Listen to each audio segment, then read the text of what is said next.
All right, here we go. Matt Hoffa, welcome back. Welcome back. The mighty return. Yeah. Yeah. Yeah. You know how we do it. And then next time you'll see me on My Expert Opinion. There it is. That's there how it we is. keep There doing it. One hand washed up. Exactly. That's how it's supposed to go. Right. Exactly. The barter system. You know, and Nori, the friendship system as well. What's up, Nori? How you doing, sir? Hey, just want to shout Nori, you man. out. Shout out to Nori. You go see Vlad on Drink Champs pretty soon. Yeah, that's dope. Yeah, absolutely. That's dope. And We should have a whole media Illuminati group. Yeah, we already do. You know, you see me on Academics, you see me on Adam 22, you see me on your show, and then all these people, you know, you see on VladTV, and we keep it moving. That's dope. Exactly. Well, we have a lot to talk about today, but first we got to start off with Dr. Umar Johnson saying that Eminem can never be a GOAT because he's now black. Mm-hmm. Agree or disagree? I disagree. Explain. Did black people invent basketball? No. Okay, cool. Phew. Did black people invent golf?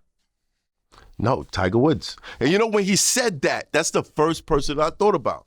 Tiger, I was like, well, there's Tiger Woods, and nobody seems to have a problem with his status. So why would we? Dr. Umar, respect him. I just think that sometimes, you know, his beliefs are his beliefs. Mm-hmm. And, you know, I might believe that, you know, the moon is really made of mayonnaise, but I shouldn't go around telling everybody that. You know what I'm saying? Like, I should just keep it to myself. Like, all right, this ain't a popular opinion. He's not scared to say it, but just the way that Joe kind of like, he trying to kind of turn down the volume on those statements was like, yeah, nobody's running with that. Yeah, I mean, my name got thrown in the mix. Yeah. Oh, yeah? Yeah, because he's like, oh, is DJ Vlad building schools? So I had a response to that. Right.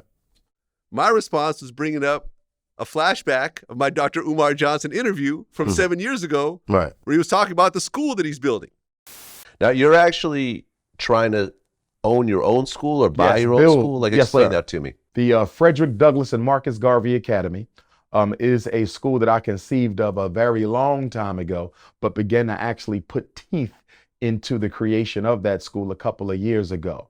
We're interested in acquiring the St. Paul's College, Lawrenceville, Virginia. It's an HBCU, closed down about 3 years ago, and has just been sitting there unoccupied for 3 years. There's a $2 million price tag on that property.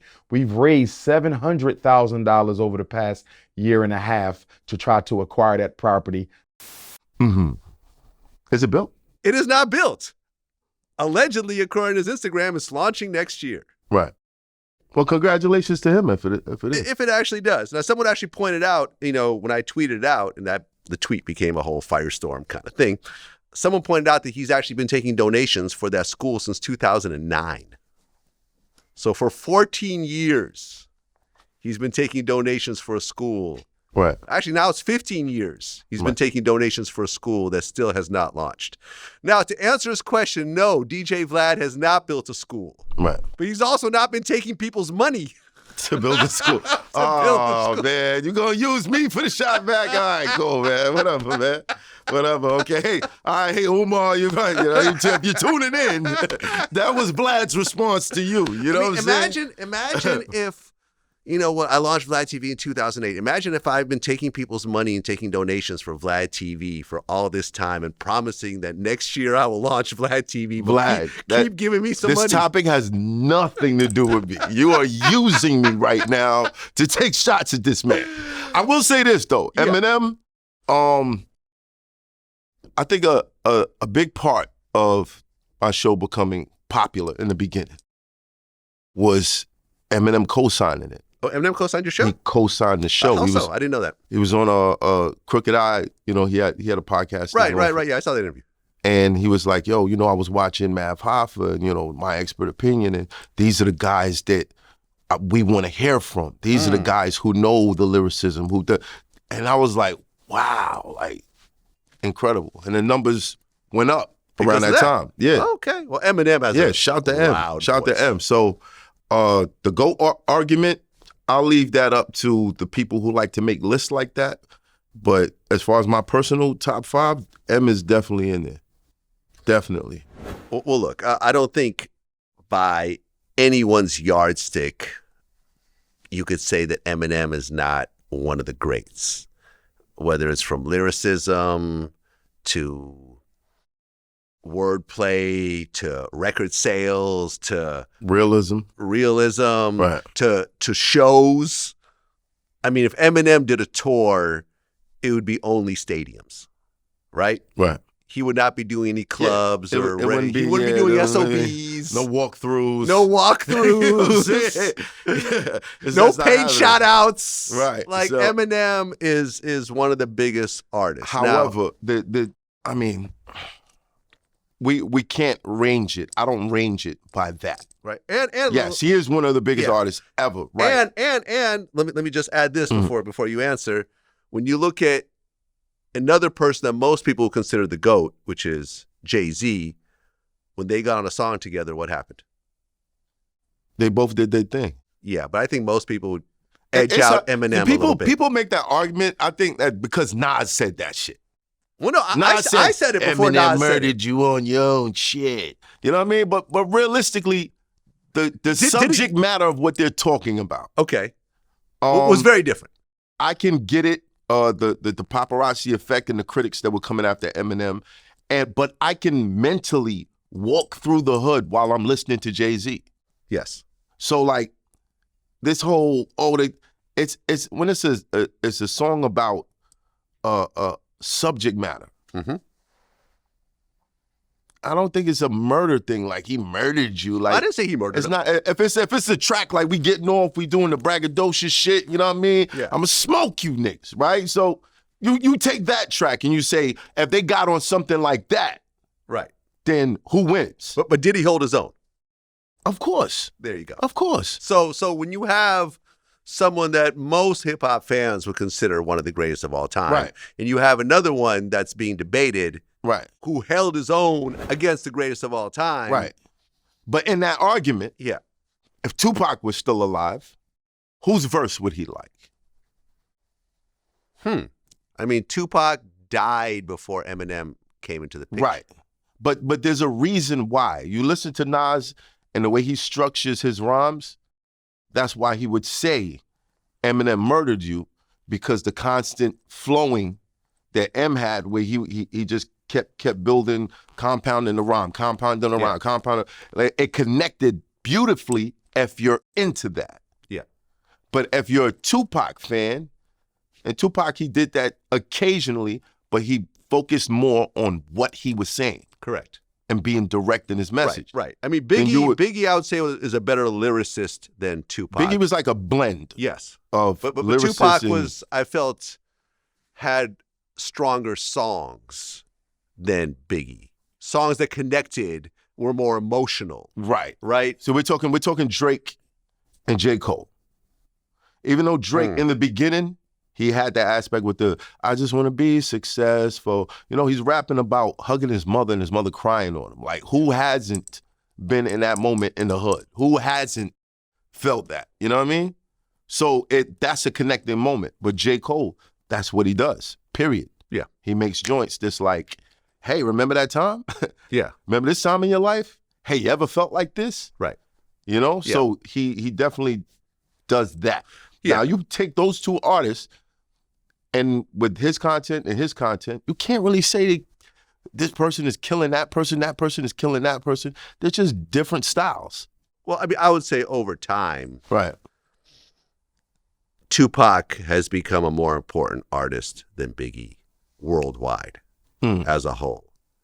Biggie doesn't have a song as big as Dear Mama today. Right. 10 Crack Commandments was a great song, right? But it's that connection. That connection. It's hard for me to connect to a 10 Crack Commandments because I never sold crack. But everyone has a mom. But Everyday Struggle, you can... Yeah, but Everyday Struggle versus Dear Mama, I don't think has the same impact. I feel like there were records that could have been that, but they weren't maybe a bad boy single. You dig what I'm saying? Yeah, I mean, listen, I had special ed on here, as you had as well. And what he said, which was an interesting point, was that he doesn't consider Biggie a GOAT just because he had so few projects. He only had 2 albums, and he feels that Puffy marketed him as that after his death, which of course Puffy should do because that's, his catalog. I'm going to be honest. I think that because of his passing and because of Puffy's love of marketing and legacy, I think they kind of like, got it to where that became the status quo. But Biggie was nice. Biggie was another nice rapper. I don't think he had enough albums to make those claims. I disagree with Ed on that. I could see both sides. I could see both sides. Obviously, when someone dies in their prime as a young man in their 20s, you don't see, a Biggie with a gray beard or a fat Tupac, having, an ulcer. You know what I mean? Right. Like you're going to get arrested for punching somebody at Dunkin' Donuts or some shit. Exactly. You know what I mean? You know what I mean? Like an MC Shan, it's hard for me to look at MC Shan when he has no teeth now. You know what I mean? Because I remember say he's one of the. But MC Shan at one point was considered one of the greats of his era. You can't deny it. I think Shan got his teeth fixed. Really? I think he got his teeth fixed. Maybe he doesn't put them in all the time. I don't know. But, MC Shan was one of the ones that stood up for Eminem. And Eminem actually responded by posting a bunch of MC Shan cassette tapes on his Twitter. Dope. But I don't know, man. I think like Ed Lover, he questioned Umar's hip-hop knowledge, which coming from Ed Lover, you can't discount that because Ed Lover is hip-hop more so than you and me. Right. You know what I'm saying? Right. He's Yo MTV Raps. Right. He held the torch, after Fab Five Freddy's, run ended on MTV. He held a torch, and you could arguably say that hip hop may have died out if it wasn't for that TV show. No. That was the only national platform of the genre. Now, but you have to remember, around that time, and shout out to Ed and Dre. Ed and Dre, their contribution, it was very necessary. Monumental. However, were you aware that Video Music Box in ratings was only second to Oprah? Video Music Box was New York based. Right. However, Yo MTV Raps was international. Understand what I'm saying? And shout out. It was only second to Oprah in New York. In New York. You could almost, here's the thing. I've often compared where hip hop could have gone to where go-go is today. Go-go is huge in Washington, D.C. and virtually unknown outside of that region. The rest of the world, yeah. Right? Got you. Huge in Washington, D.C. Right. But outside of, you go to California and I don't know any go-go songs. Do you know any go-go songs? Like doing the butt? Well, we're talking about New York. We're talking about New York City, right? New York City. We're talking about. Yeah, but New York City still only goes so far. You know what I'm saying? But at a time where New York is the tastemaker. I understand that. And it could have stayed in New York if an international platform like MTV didn't say, hey, living in the Bay Area, I used to rush home after school so I could watch every episode of Yo MTV Raps. Right. I did that from Video Music Box. Right, because you're in New York, I'm in, the Bay Area. Right. But understand the blueprint for it. Ralph McDaniels. I get Ralph McDaniels. I get it. And he Uncle deserves Ralph. his flowers. I've Uncle had him Ralph. on my show. Right. I would never downplay Ralph McDaniels. Right. Ever, ever, ever, ever, ever. I don't think I would be here if it wasn't Ralph McDaniels. But like I said, for MTV to throw their muscle, and you got to understand, MTV today is like almost like who cares? But back then, it was everything. Yeah, but MTV could not ignore those ratings. Oh, it could. No. MTV could ignore what it wanted to ignore. No, because MTV ultimately someone over there had to say, bro, hey, do you remember how big Oprah was, bro? Do you know, like, hold on, wait, stop for a second.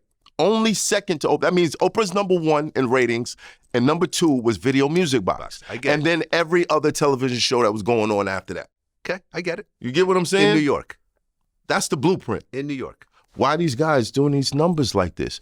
we need to make this show. I'm glad that Right. hip hop did what it did. You and I would not be sitting here Nah, and not have at all. a roof over our head, a very nice roof over our head. We have roofs over our head, but not the Right. type of roofs that we have. Right. If it wasn't for hip hop, Right. being you and I were fans, and now we support ourselves because of Ralph McDaniels, because of Ed Lover, because of Fab Five Freddy. I've always said this. I've had all of them on my show. Right. I've given back and given them their flowers. Never can you say that I downplay their contributions. But what I'm saying is MTV was a different animal. It was so ubiquitous. It was bigger than any radio station. You don't agree? MTV. Yo MTV Raps was something that kind of it grabbed everyone's attention. Yes. Would MTV be as big as it was around that time? Without it, no. I still put the credit on hip hop. MTV was, you could almost say MTV was a platform that launched Michael Jackson to who he was. Because Thriller, I know it was reluctantly, and I understand the bullshit involved in it, but I'm saying there was other little video. There was like Radio 1990. There was Night Tracks. There was all these weird little video shows had to around. Damn near make a horror movie. Yeah. To have his video played. Yeah. Because they played nothing else before that. They weren't playing black artists back then. I get it. So I'm sorry, Vlad, but Well, I still can't give the credit. Because once Thriller got on there, I'm sure their shit shot up again. Yes, they did. But so but there they needed were to be a years later. platform. Thriller was not going to be played on NBC or CBS, Right? Or you know what I'm saying, like these other like TV stations. Like there needed to be a visual platform for music, and MTV was everything during that time. Right, but understand their moniker or the reason why they're doing that. Just like every other successful business, they recognize something that is going to move, and then they take advantage. Yeah, not necessarily take advantage, because there were a lot of guys that it was symbiotic. Right. It helps both people. Right. Like Michael Jackson had an immense amount of benefit from being on MTV, and MTV had an intense amount of benefit from playing playing their video. I remember at that time, my parents were too poor to have cable in our house. So everyone in my elementary school was talking about the Thriller video, and I would lie and say that I saw it. But I didn't really see it because we kind of didn't have cable at the house. When he was I would lie. I would lie because that was like one of those You're the things. only one doing the dance all fucked up. Right. Yeah. I'm telling he you. didn't do that. I'm telling you. He didn't do that, Vlad. He didn't do that. I he saw did the that. video. No, he did something else. No, I mean, listen, I remember, there were no hip hop videos when I first started watching MTV. I would have to go, as a breakdance kid, I would have to go to Warehouse Records and buy a 12-inch record of like Africa Bambaataa, or Rapper's Delight, not knowing what it sounds like because they didn't have little listening stations where you could listen to it and check it out. And you would just, it was the only hip hop record there. You go home and hope it was good, and then go break dance with your friends. Put on cassette and then go get your cardboard and go break dance with your friends. Like you, I didn't have cable either. Yeah. So MTV's value was okay. I see what you're saying. So Video Music Box, which was public access, right? That was it. Well, there you go. There you go. But back to the whole conversation. I mean, look, I understand why Umar does what he does, and he's gotten a lot of traction being who he is and taking the stance that he does. Mm-hmm. But the thing is that there's been lots of other people from other races that have gone into genres that they did not start, that they were not big in, that have dominated. For example, I remember there was this huge Samoan sumo wrestler that became one of the big sumo wrestlers. They became the grand champion in Japan. Right. I remember seeing documentaries about it. He was like, yo, they wash my feet here. And, he had a little Japanese wife because he just became the best in the genre. And the greatest samurais recorded were black. I heard about that too. There you go. So Dr. Umar, who's Dr. Umar, he should know these things. I feel like we as the people that are in media, we need to stop biting. That was bait. It was bait, and he knew it. It was clearly bait. He knew it. Even football. except for Tom Brady, all the greatest football players are black. Right. You know what I mean? You could keep going on and on and on and on. But it's interesting. I had Fredo Bang on my show the other day. We were out in New Orleans. We filmed it. And when I brought that up, what he said was like, old black people are some of the most racist people that he knows. I feel like sometimes older black people can be the most racist people in the world.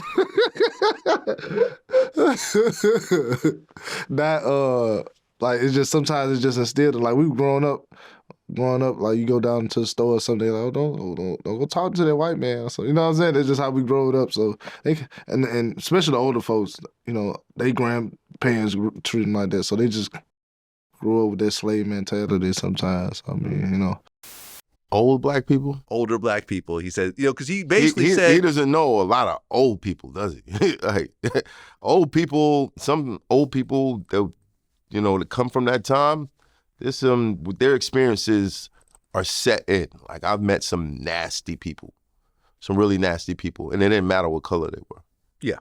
It goes both ways. Yeah. It goes both ways. But basically what he said was, if a white person said what Umar said, they would be deemed the most racist person out there. But since he's saying it, it's a debate. But it's a different argument. disposition. When you're part of a race that your accomplishments have constantly throughout history been robbed and taken from you, this is the conversation now. But if that hasn't happened to you, then why would you have that conversation? It wouldn't even matter because you got everything else. You dig? Like, we're the only ones that's like, this is ours. Please let us have it. Let's keep it. Let us keep it. You know what I'm saying? They talk about Thomas Edison. Oh, he created the light bulb, but the black man that created the filament is the reason why it works. Mm. But trucks outside, what do they say? Con Edison. Con Ed, yeah.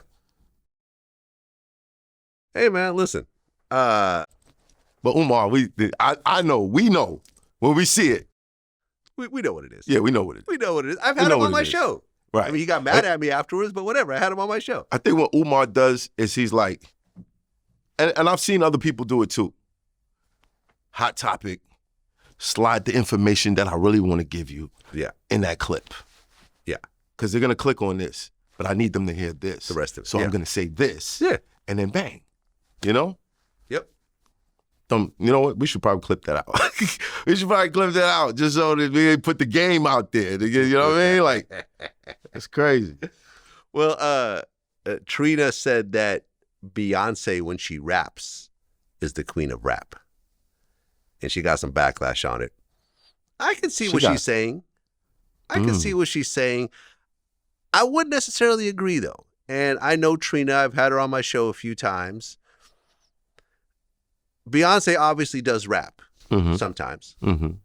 And I think that as an artist, you'd be hard-pressed to find a more talented female artist overall than Beyonce.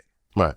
But if Beyonce dropped a straight rap album with absolutely no singing, what happens? I would say there's better female rappers out there than Beyonce.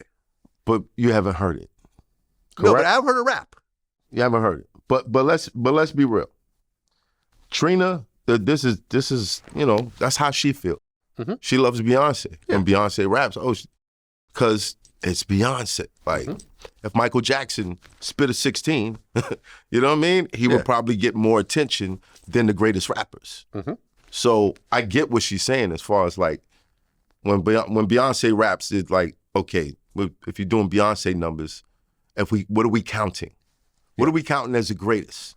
Yeah. Are we counting numbers? Because earlier when you brought up the Eminem thing, you brought up his numbers, his stadiums, and he would be doing this. Correct. So if we're counting numbers, then yeah, I get what she's saying. But if we're counting like, okay, from the creatives, how do the greatest creatives in this culture feel about that? Yeah. Yeah, it's going to be something different. Yeah, I would say that Nicki Minaj is a better rapper than Beyonce is a rapper. Nicki is a rapper. Right. Beyonce Nicki is also not sings. a rapper. Nicki also sings. Right, but Beyonce is not a rapper. Right. Nicki is She's not a singer. Yeah, she sings occasionally. She's like the flip side. Right. Right? But Beyonce's a better singer than Nicki, and Nicki's a better rapper than Beyonce. I think people just like to argue about stupid shit. Like Right. when you give it backlash, that's how she feels. Okay, cool. You know what I mean? And maybe she honestly feels that way, and that's cool. Right. I feel that Trina's a great rapper as well. Right? She's got classic songs under her belt. She's dope. Yeah, shout out to Trina. And she may honestly feel that way. And there may also be some 5 or personal 6 best things. Maybe friends. her and Beyonce have some level of relationship as well. And she's Right. trying to kind of, hey, I'm Nah, giving you... dude, but she might genuinely just feel like, yo, Yeah. I don't listen to rap no more. I listen to Beyonce, so when she raps, that's the greatest rapper. You know what I mean? Like, Yeah. I've met plenty of rappers that say they don't listen to rap. This shit bugs me out. Like, just at all? No, I don't play nothing. Not at all. I feel you. I mean, speaking of goats, Lil Wayne recently said the phrase goat is used for people who aren't the greatest. You said GOAT is used for people who aren't the greatest? Yes. Let's look up the context of this. Yeah, I need the context of it. All right, so I just showed you the clip. Right. I think what he's saying is that the word goat is thrown out so many times right now that it's taken away from the impact of that term, because now you got like dozens of goats. But Again, this is all subjective. yes, So if you're from Houston, who's your GOAT? If you're from Cali, who's your GOAT? If you're from New York, who's your GOAT? You're from Brooklyn, you're from Harlem, you're from the Bronx, who's your GOAT? It's subjective, man. I it's think always that, subjective. Yeah, I think it's flattering if anyone considers you the greatest. correct. And I don't think it should be limited to the majority. If I meet a fan tomorrow, he's like, yo, Mav, bruh, you the GOAT. Yeah. Thank you. Yeah, people have said that to me, and it's very flattering and it's very humbling. And, you can't do what we do and not be appreciative Right. of that, or even people taking a photo with you or just stopping you on the street or whatever else. But ultimately, if you say GOAT, you have to limit it to one person. LL Cool J. That's your GOAT. Where did the term originate? Well, he called his album The GOAT. Yeah. Did you hear it before that? No. But that doesn't mean that he earns that title. Definitely, to me it does. So for you, LL Cool, okay, it's an interesting conversation. You created a phrase that now everyone and their mother everyone uses. So you would put LL Cool J over every other rapper of all He's the time. GOAT of creating GOAT. Of creating GOAT. The GOAT of He's GOAT. the GOAT of creating GOAT.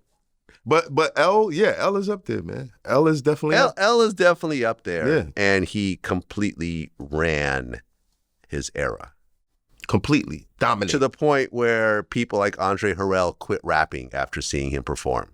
Because remember, Andre Harrell was in, I think, Jekyll and Hyde. And I remember he said he saw LL Cool J perform, and he was like, I'm done. He hung up his mic. Done. I can't do that. And went into starting a label and said, Right. I can't do that. Right. I've said this It's before. a bad man. Listen, I've said this before. I saw Kid Capri DJ, and I kind of phased off of DJing after that because he was just so good. And Right. me and Capri have had our differences over the years, and I'm glad that he's beaten his cancer. I didn't know about that until recently. shout out. But regardless, I would never downplay anyone's accomplishments or skill level because of my personal feelings. And seeing Kid Capri DJ and his mic control made me go, I'm probably never going to be as good as him. Let me think of other ways for me to be great. Well, why did you say that to yourself? Because I think that there is, when it comes to artistry, there's certain things that could be learned and there's certain things that are natural. Right. But they're different strengths. They're different strengths. So just like we said lyrically, as far as like putting together a structure that's impressive to the ear and the mind to be like, oh, wow, that counts. But then there's being direct and getting straight to the point and hitting someone right here. Yeah. That counts also. So I don't, you know. Prince said something, and I'm paraphrasing, but he says something to the effect of, things are hard, but for certain people, they're not that hard. Right. Prince was a natural. He played every instrument. He could harmonize. He had like Jimmy Jam and Terry Lewis in his band, and he would tell them how to play all the parts. And then he eventually fired them. And you know what I'm saying? Like, right. He had greats in his stable, and yet he was head and shoulders above them. He was just the guy. He was just that guy. Right. He didn't need anybody else. It was for him. It was just for him. Right. I don't think it was because some music teacher taught him early on. It was Not at all. just very, some people, it just naturally, they're just born with it. You know what I'm saying? And Special people. some people are just special. I think Exactly. everyone is special. Yeah. Everyone has something that they can do better than 99% of the rest of the world. Mm-hmm. Something. It's just not many people get the opportunity to find that something. Yeah. And kind of give it to the rest of us. Yeah. I mean, there's probably some kid in Cambodia right now who's, pushing a cart that's probably better at rapping than everybody. Yeah, and there's some But he guy, just hasn't had a chance to actually explore that. some guy up north that was way better than Jordan and LeBron. Exactly. He didn't have the opportunity. didn't have it. Something happened. Something happened. Yeah. But everyone has something. Yeah. Everyone has You something. You just got to figure out what it is. They got to figure out what it is, and they have to be in a area, in an To environment for it to develop. Right. Whether it's they do it themselves or whether someone else sees something in them or whatever. But like I said, seeing Kid Capri and seeing how he talks on the mic and seeing how he transitions his records, and I'm like, I'm probably not going to be that good. And for me, I wanted to be the best in the world at something. I mean, same thing when I was making beats for a long time. I'm like, I'm just not going to be as good as Dr. Dre or DJ Premier. Like Right. I just had to be honest with myself one day. And I've spent years developing it. I just wasn't that good. That's kind of, for me, that's a tough thing to accept.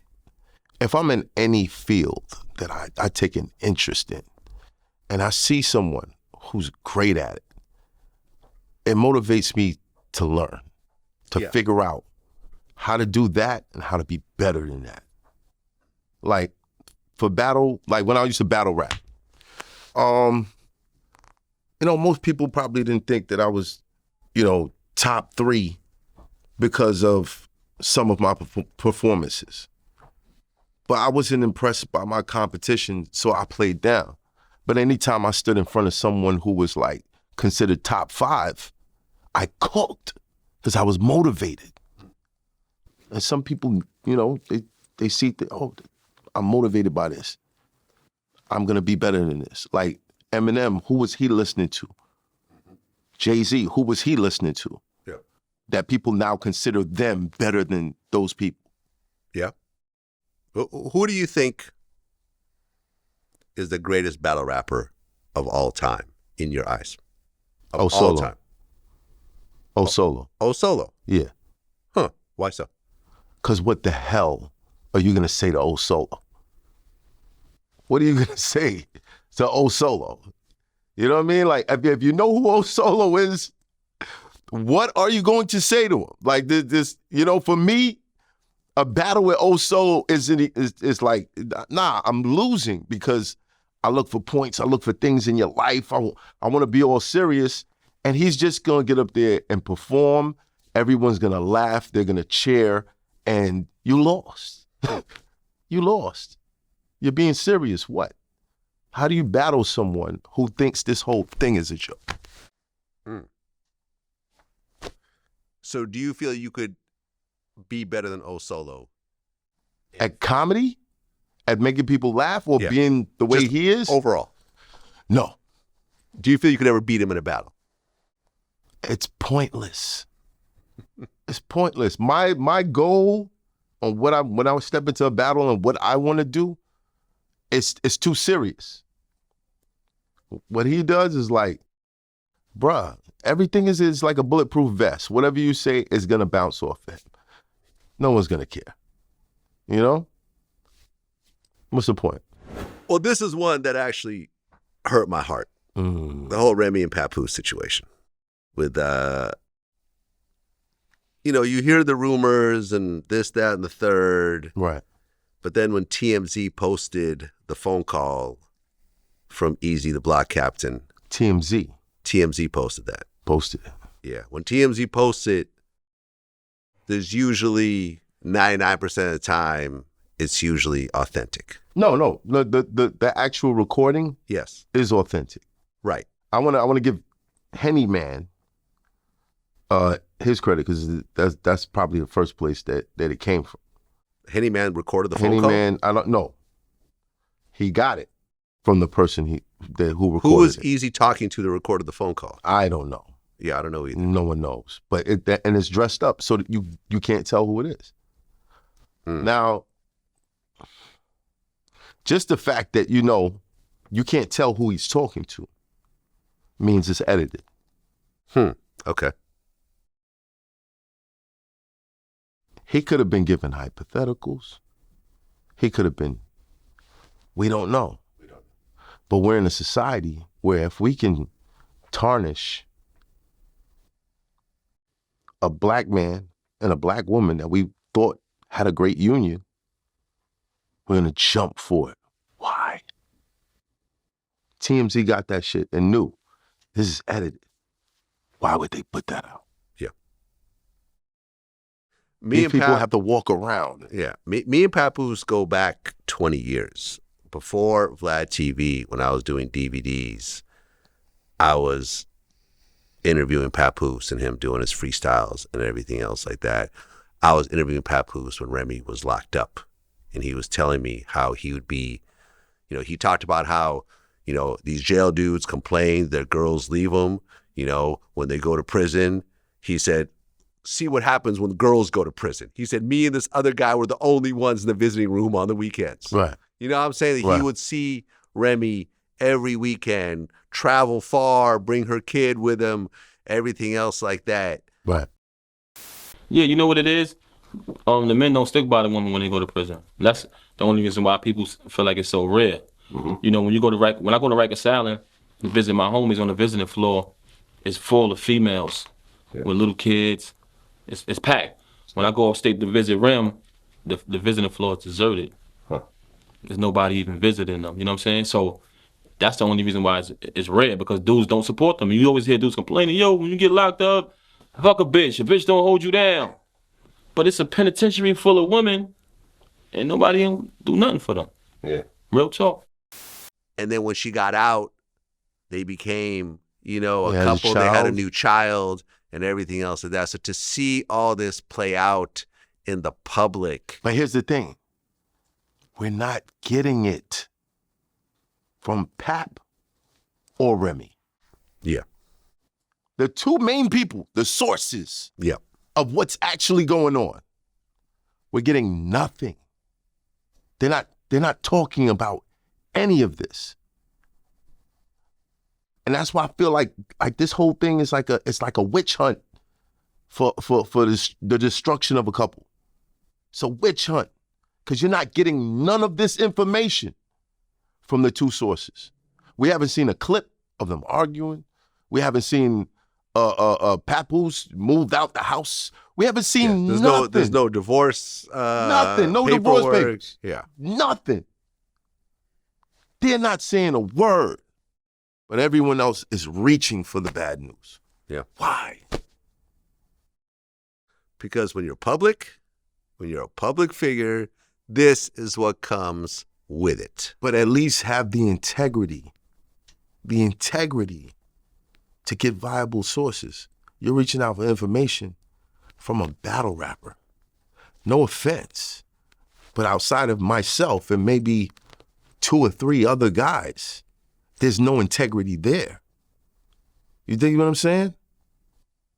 If this is, and mind you, in the clip, you're hearing him say things like, so yeah, that maybe we be on Love and Hip Hop or something. I get the little bag. Yeah, I didn't like that. What the fuck are we talking about? I didn't like that. Yeah. What are we talking about? I don't know Easy at all. Right. Literally, he could be standing behind me. I wouldn't know who this person is. Right. You know what I'm saying? But I do know Pap, and I have interviewed Remy.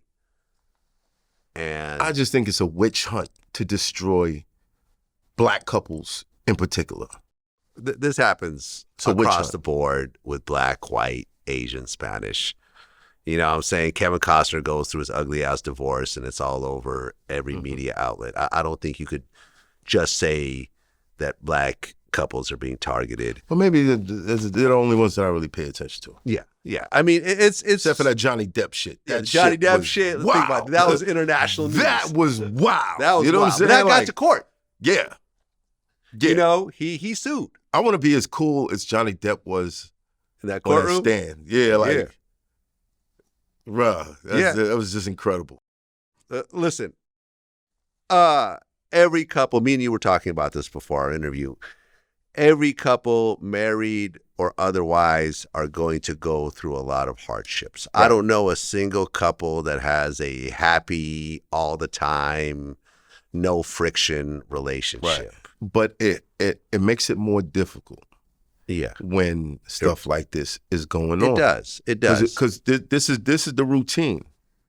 They still have to conduct their lives. Yeah, and they have Pat kids. Goes someplace and he walks into this room. In the back of his mind, maybe, in the back of everybody's mind, maybe, is this story. Yeah. And it's permanent, unfortunately. Yeah.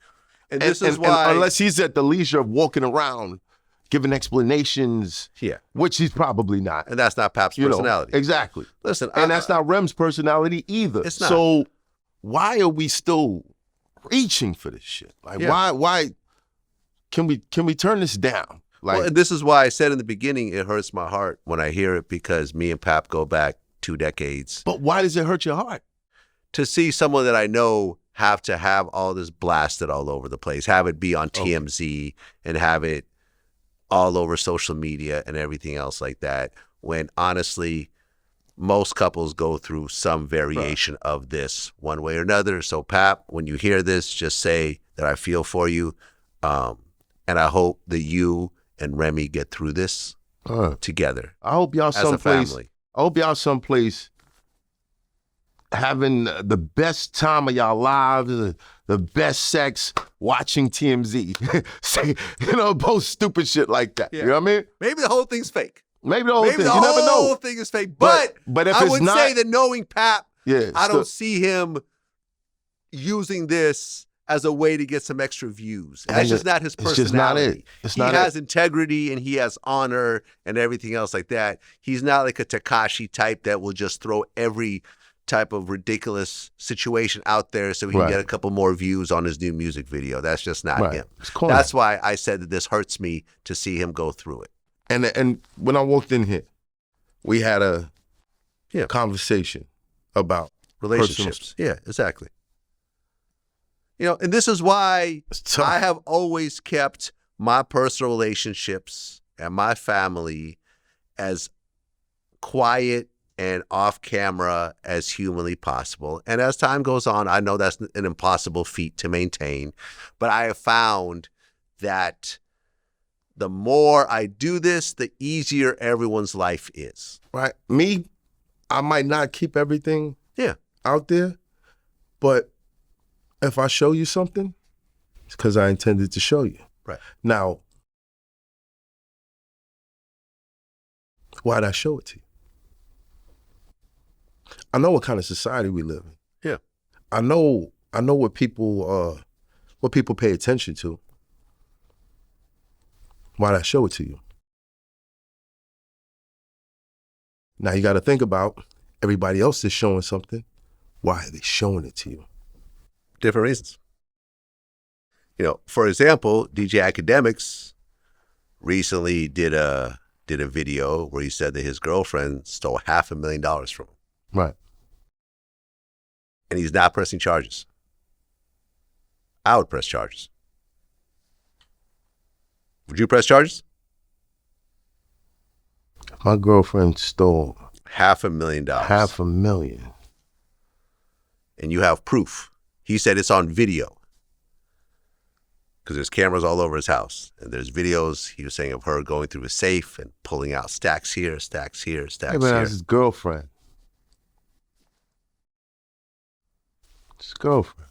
My girlfriend know where certain things in the crib is at that most people wouldn't. Right. Sometimes I tell her to, go on the thing, get the, I'm about to go, you know what I mean? Mm-hmm. If that's on camera, what does it mean? How often did you send her in there? So that she could see, he has a lot of money. How often did you send her in there to take something? I don't know. Would you press charges? If it's true. If it's true, If it's true, would I press charges $500,000? A lot of money.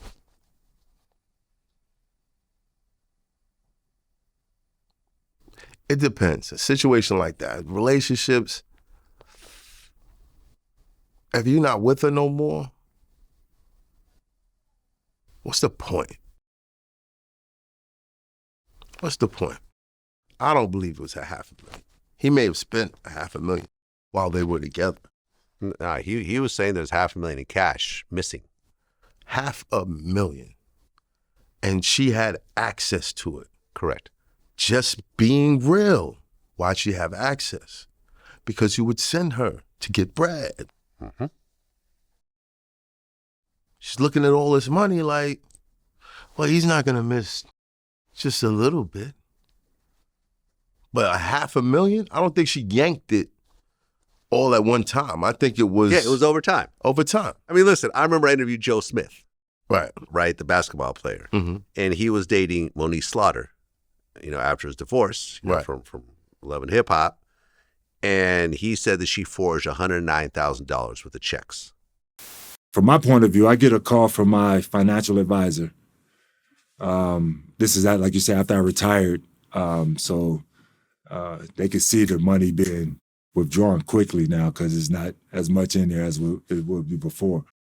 So I get a call from my financial advisor, and she's asking me, why am I writing all these checks? Or I'm like, what checks are you talking about?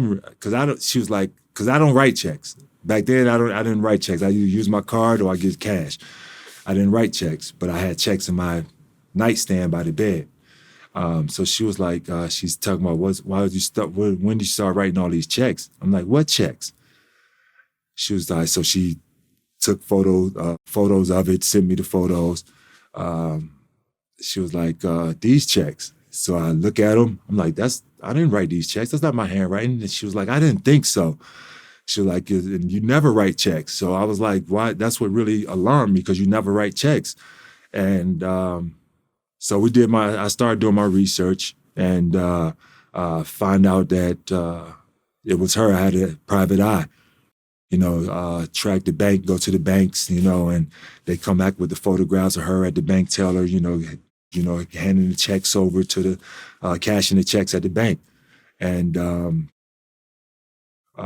so immediately I go to try to file charges. Her statement was like, no, he gave me those checks. We were dating. He gave them to me. Police said, well, she said it's a gift. You said it's not. You guys were dating. If there's a possibility, and they said we're not going forward with this prosecution. All right, that was that's due to like public perception. They took a look at Joe Smith. They took a look at her. They said, yeah, you bought her. That was how much she cost. The NBA guys do this all the time. Yeah, breakups are never cheap. Yeah, they're not. They're not. They might dudes would be like, oh, I never pay for women. No, everyone pays for women in their own personal way. Right. It may not be, here's this much money, you have sex with me. No. If you Time have is a priceless. woman and if you have some money, you're going to be spending your money on her. Time That's just how it is priceless. Yes. That's the real currency. So if you spend any amount of time around any individual, you invested in them. Fuck the money. The time is what really hurts. Yeah. Now, pressing the charges, I mean, I don't know, bro. I don't know about that. Yeah, usually you just got to take the L and keep it. Act, you getting money. You getting money. You be all right. You be all right. Nigga get robbed every day, B. You be all right. But for him, fuck the money. It's the betrayal. Listen, Ack has been on my show multiple times. And he's never struck me as the type of person who even believed that love exists. You know what I'm saying? Yeah, you're right. He's never come across as that. He has gone through so much drama with this particular girl, from getting kicked out of the Chappelle show, comedy show, to her posting all types of crazy shit about him and everything else like that. And he's always gone back to her. I wouldn't be surprised. See, the problem, this is the problem for all the young men out there. I'm 50, right? I've been through a lot of relationships. I've been through very bad situations with women. Right. To all the men out there, when it comes to your relationships, if you can avoid it, don't tell your friends or worse, the world, about how bad a relationship got, because when you get back with that person, you look silly. You look stupid. You wish you hadn't said anything, because then you got to avoid the people you talk to, because you don't want to tell them you're back with that person. Get a therapist. But at this point, everyone knows, bro. Like, how many times did yeah, you know how to break up with Shorty. You know Shorty with da-da-da. You see him next week, like, nigga, I know. But we all do this shit. No, listen. There's somebody who gets the complaint from the breakup, and then that person is gonna be there like my homeboys, when I talk about my girl, they be like, all right, man, whatever, man. Like, cause they know, like, y'all probably gonna be back together next week. Look, I had Boosie. I had Boosie on my show recently, and he had made a statement. He said he told his daughter's boyfriend, you could cheat on her, but don't beat on her. And everyone came down hard on him. But he explained himself. He said, listen, if you cheat on my daughter, that's between y'all. Right. I'm not getting in the middle of your relationship. Right. That is your relationship. She would have to decide, because this is not treatment that you're going to cheat on her, then get back together, and I'm going to look stupid, get in the middle of it. That's between y'all. Now, if you put your hands on her, then me and you have a problem. Right. Now dad is going to get involved. Right. And I'm going to have to go fuck you up. Because I got to protect mine. Right. But if you cheat on her, that's between y'all. I'm not getting in the middle of who cheated on who and who's right, because these are complex situations, and most times, like we just said, they'll get back together anyways. Right. And then dad's looking stupid being involved in it. That's what he meant. Now, if you put her hands on her, then okay. Right. Okay. Then now you and I have a problem. If somebody cheating on my dog, I'm not getting in that. Why would you? I'm not getting in that. That's a relationship. Yeah. I'm not going every time. If every time somebody cheat on your daughter, you going to jail if you going to talk to somebody about it. I don't get in that. That cheating, all that, they'll be back together tomorrow. Right. Real shit, man. Right. You heard what he fought and to say? Charges on you. Yeah, he fought to say you'll be back in jail. He zoos and well. They're visiting you in jail as a couple. Yeah, yeah. So I never got, and I got that from the old heads. You don't get in that. Now, if he put her hands on her, now that's my problem. And that actually makes sense to me as well. No, it makes perfect sense. You know what I'm saying? It makes perfect sense because, as much as people complain, like, all right, Cardi B, how many times have we seen Cardi rant and rave about Offset, and then they're back together? And now they're fucking over New Year's. She just announced it. I need to get some dick on New Year's. Again. It's regular shit at this point. Regular shit, man. Regular shit. She's sitting there crying on Instagram and calling him a bitch and anything else like that, only for them to be at the strip club fucking again. And that's because like the real ones know, like, everybody have their ups and downs. Yeah. It's not going to be perfect all the time. It never is perfect all the time. It's not going to be perfect. But you know what? If I can have perfect moments with you throughout time, nice. You're here. All right? Just don't burn my shit down. Don't have no other niggas walking around looking at me crazy. We good. Well, you know, Boosie is actually trending right now as we speak because he said he went to go see The Color Purple with his daughter, and he left in the middle of the movie because of a lesbian relationship that was in the movie. So now they wrote in a lesbian relationship now. Well, from what I understand, it's been a while since I've seen the first Color Purple, right? This is like 30 years ago or something. But apparently there was a lesbian relationship that was sort of implied in the first movie as well. Listen, all right. Do you remember the first one? It's been a long time. Celie kissed the singing chick that came to visit. Okay, so that's lesbian, right? Kiss. Yeah, okay. Yeah. But I don't know if is he implying that the story is now about that? It seems like there's more of a lesbian relationship now in the the reboot. Actually, I want to quote Taraji. Why are we rebooting The Color Purple? Why? Why are we doing that? Are people so? It's a powerful story. Maybe the first one had a lot of acclaim. Then watch the first one. Remaster it, re-release it. There have been good reboots. Scarface, but they're not many. Scarface was a great reboot. Scarface was a reboot of Scarface. There's a new Scarface. No. The Scarface with Al Pacino was a reboot of an older Scarface movie. Okay, I can understand. Whenever that other Scarface movie happened, was it black and white? Possibly, yeah. Was it okay? So that's probably some shit that they can't bring up to date now. But somebody going and trying to recreate or reboot Scarface with Al Pacino right now is madness. Why are we doing it? Well, from what I understand, The Color Purple had like one of the biggest movie openings in like a while. Facts. Why are we doing it over? What are we doing it over for? Why not? No, I just think people. Listen, as a film company, you have intellectual property, just like VladTV does flashbacks and everything else like that. Bruh. You have intellectual property, and you want to you want to monetize it, especially if you could put out another good version of that product. I don't have a problem. Now, a lot of reboots have failed. Some things Space Jam was a flop. House Party was a flop. White Man Can't Jump was a flop. Most reboots are bad. I understand what you're saying, but occasionally there are some I want to say ones. this in LeBron's defense. It should have been called something else. Which one? Because he was in both the Space House Jam. Party and Space Jam. Yeah, the Space Jam. It should have been called something else. Space Jam was one of the worst reboots I've ever seen. No, I like the movie. My daughter's she's a big LeBron fan. I'm a LeBron fan.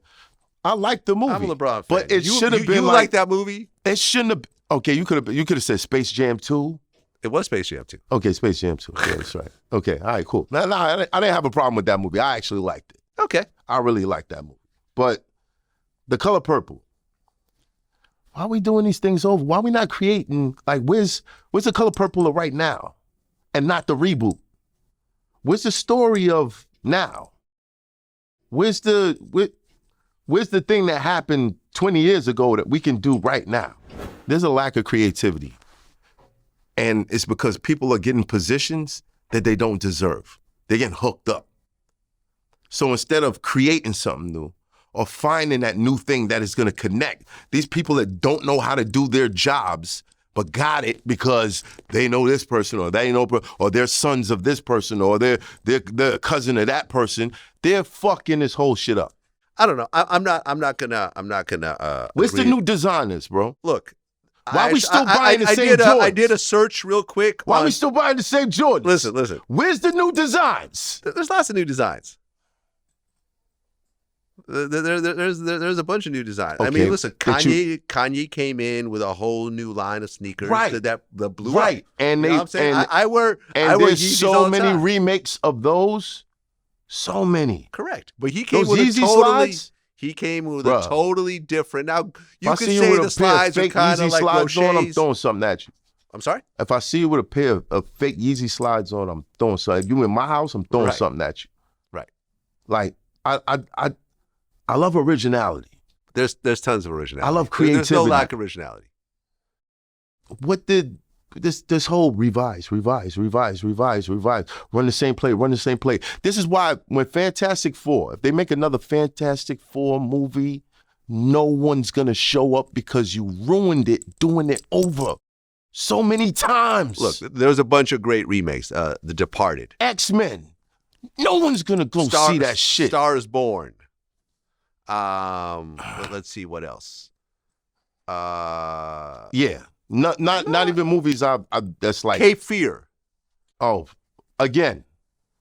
That's from some black and white shit with a budget and the technology was all fucked up. Right. And they redid it. Cool. But I didn't know. Technology won't save a bad movie.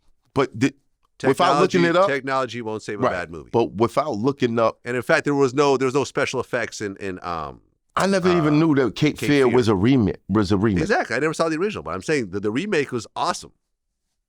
Awesome. Nobody talks about the original, right? Nobody talks about the original. Roles ever. Nobody talks about the original. I have no problems with remake. I'm just gonna disagree with you on this. Nah, bro. I don't like that shit. I don't have a problem with it. I don't like that shit. It's like, yo, if it ain't broke, don't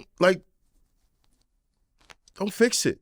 Well, I think remaster that one and put it back out. You have a harder job with a remake than a totally new movie because everyone's going to compare it to the original. Just like and you could people's kids always have a harder time to prove themselves when they have a famous dad, right? Mm-hmm. Right? Because I was like, well, your dad was better. He's just trying to be his dad. Right. But there are some kids that have surpassed their dad. Robin Thicke, surpassed his dad in terms of music. Right. Alan Thicke actually did a lot of music, but Robin Thicke really took it to the next level. So there's been lots of kids that have surpassed their dads. Right. Steph Curry. These are not kids, though. Well, I mean, they were kids at one point. No, but these movies are not kids. Yeah. They're not kids. Yeah, but I'm comparing. Matter of fact, Whoopi don't even know these people. Whoopi don't even know these motherfuckers. Oprah never heard of them. You know what I'm saying? Like, why are we doing this? I feel you. A Color Purple was but it's a beautiful movie. If you can't see it, watch the original. Stream the original. Watch both. Yeah. Compare it. But I'm getting tired of seeing shit that I'm like, damn, they're bringing this back? Damn. Well, speaking of actors and actresses, Taraji P. Henson recently did an interview where she cried about not being paid what she felt she deserved. Mm-hmm. And a lot of people, felt what she was going through. Mm-hmm. Because did they feel the same way when Monique was doing it? People compared it to the Monique situation. So Monique was basically the first to speak out. She was one of them. So now that Taraji's saying it, you see that, okay, this is something going on. It's not just crazy Monique no more. Now you see it's a real thing that's going on. Taraji said it. Viola Davis has said it. This is really happening in Hollywood. Why? I have a different point of view when it comes to this type of thing.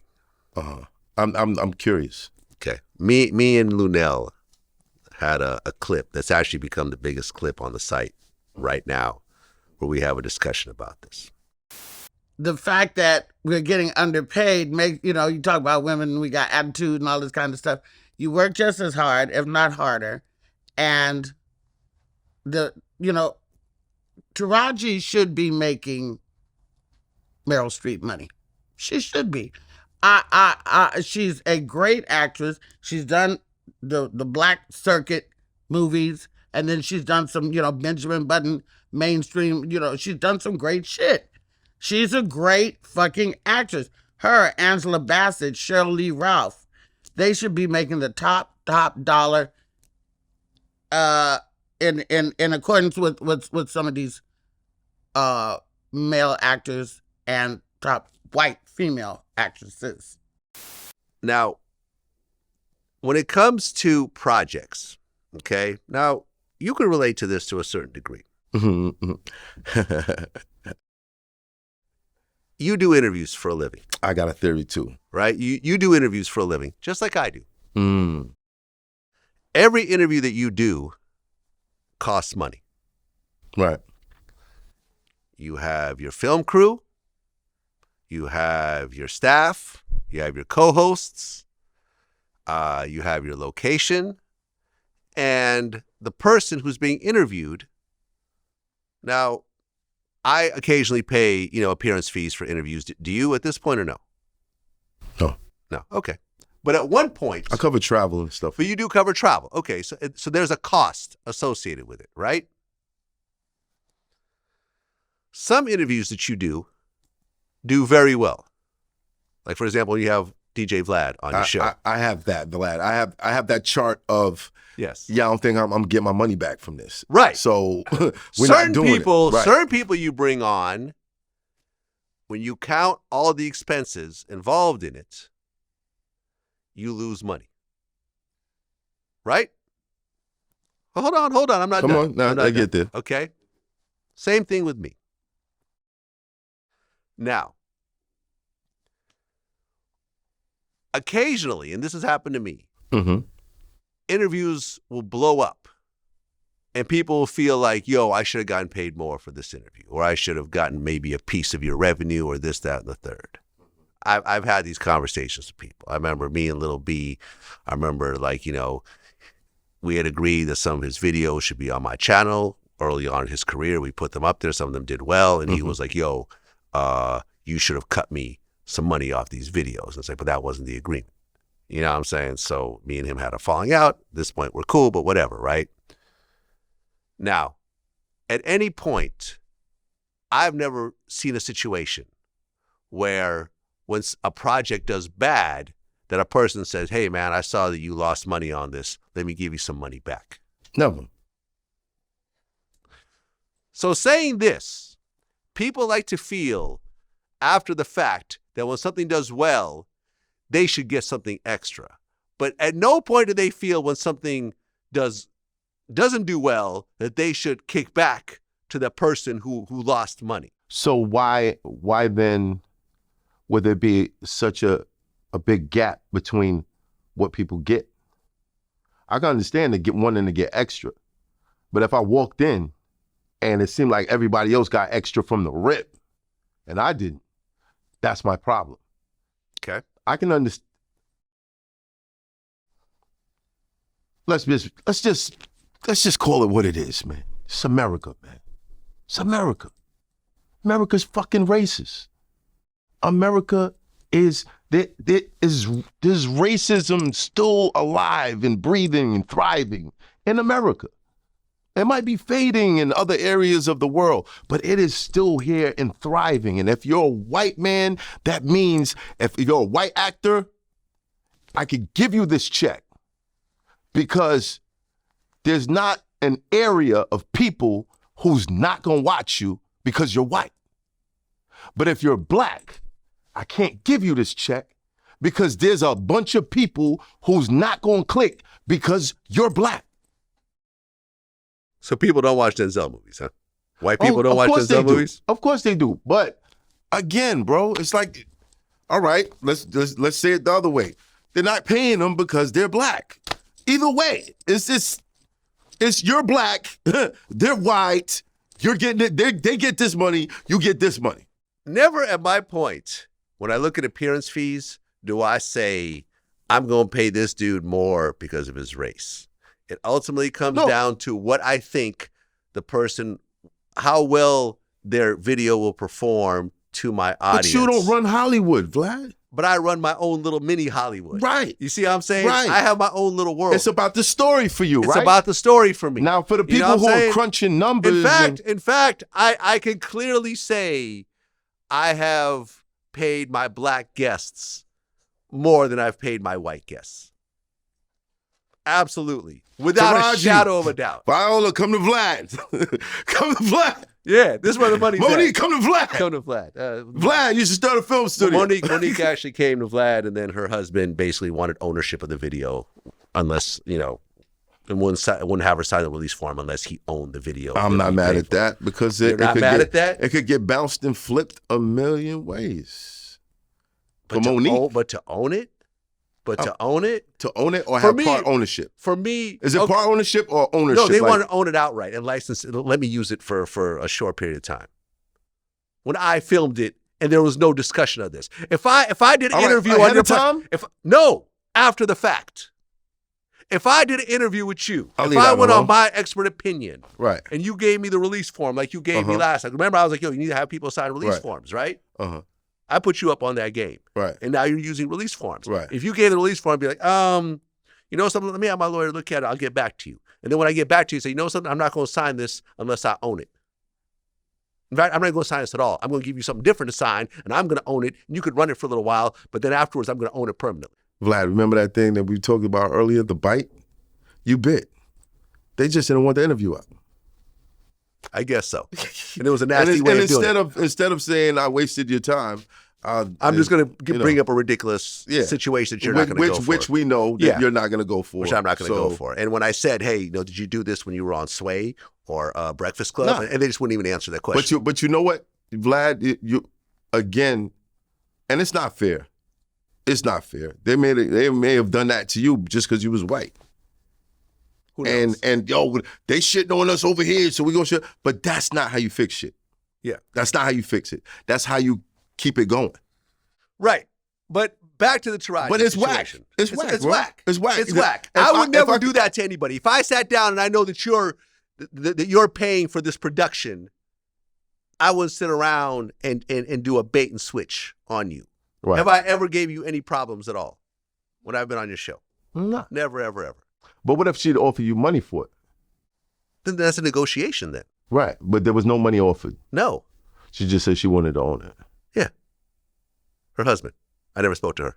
Her husband. Oh, you never spoke? Okay. Yeah, her husband was who was in the actual video. Hey, yo, himself. man, you never know. You might have just got off a phone call with Warner Brothers, and you got the bad end of that deal. You know what I'm saying? Still a sour taste in my mouth over that shit. Yeah, but You know what I'm saying? at the same time, it's like, for someone who's going through that, Vlad, it's unsettling that you want to believe that this shit is based on how skilled I am. Hold on. Let me finish. Go ahead. My bad. You want to believe it's based on how skilled I am. I've harnessed my skills. I've put hours, my whole life into this. And when you turn that camera on, ain't many people that can hang with me. Yeah. I intimidate some of the people that you're paying more money than me, which makes no sense. Makes all the sense in the world. It doesn't, bro. And this is why. It does. And this is why. When it comes to entertainment, it is not based on skill level.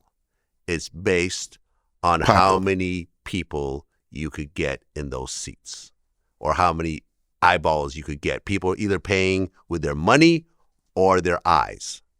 It's one of the two. Now, hold on. Let me finish. Is Taraji P. Henson a better actor than Brad Pitt? There's a very good argument for that.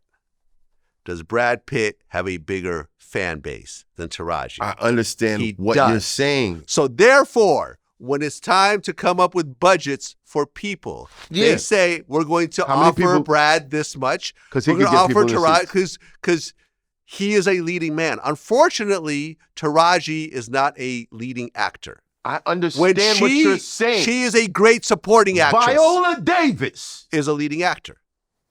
Why does she have that problem?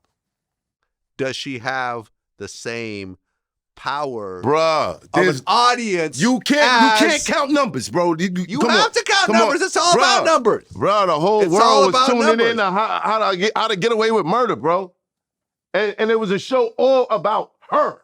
And how much was she being paid for that?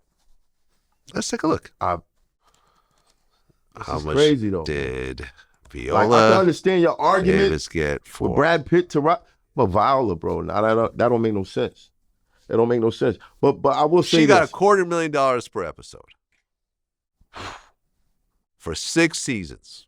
Okay, that is a nice bag. It's a nice bag, but it's a nice bag. What's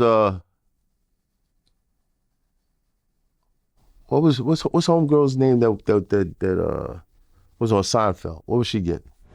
Okay, first of all, before we look this up, before we expose this racism, Hold on. Seinfeld was a much bigger show than How to Get Away with Murder. How to Get Away with It's Murder. not even close. I just want to see what in the fact, contrast. In fact, Seinfeld is still in syndication. I want to see. Look, Vlad, you're trying to protect him. But also Trying to protect your Hollywood buddies. I don't know any of these people. I don't know. I don't know Viola. I don't know Seinfeld. I don't know Dreyfus. No. But to those people, I say this, and I know it's tough. But technology, we're getting to a place where you can get ahead of the curve. 600,000 per episode. Huh? 600,000 per episode.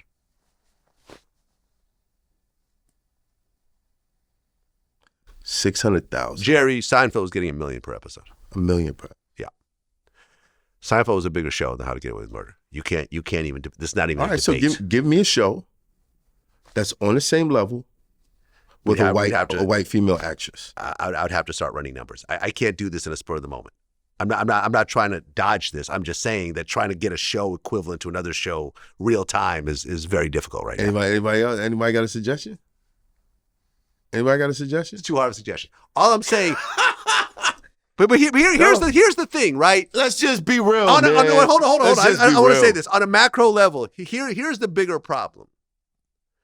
No one wants to hear a millionaire complain that they didn't get more millions. You're already a millionaire. Taraji lives in a $6 million house. She's worth $12 million.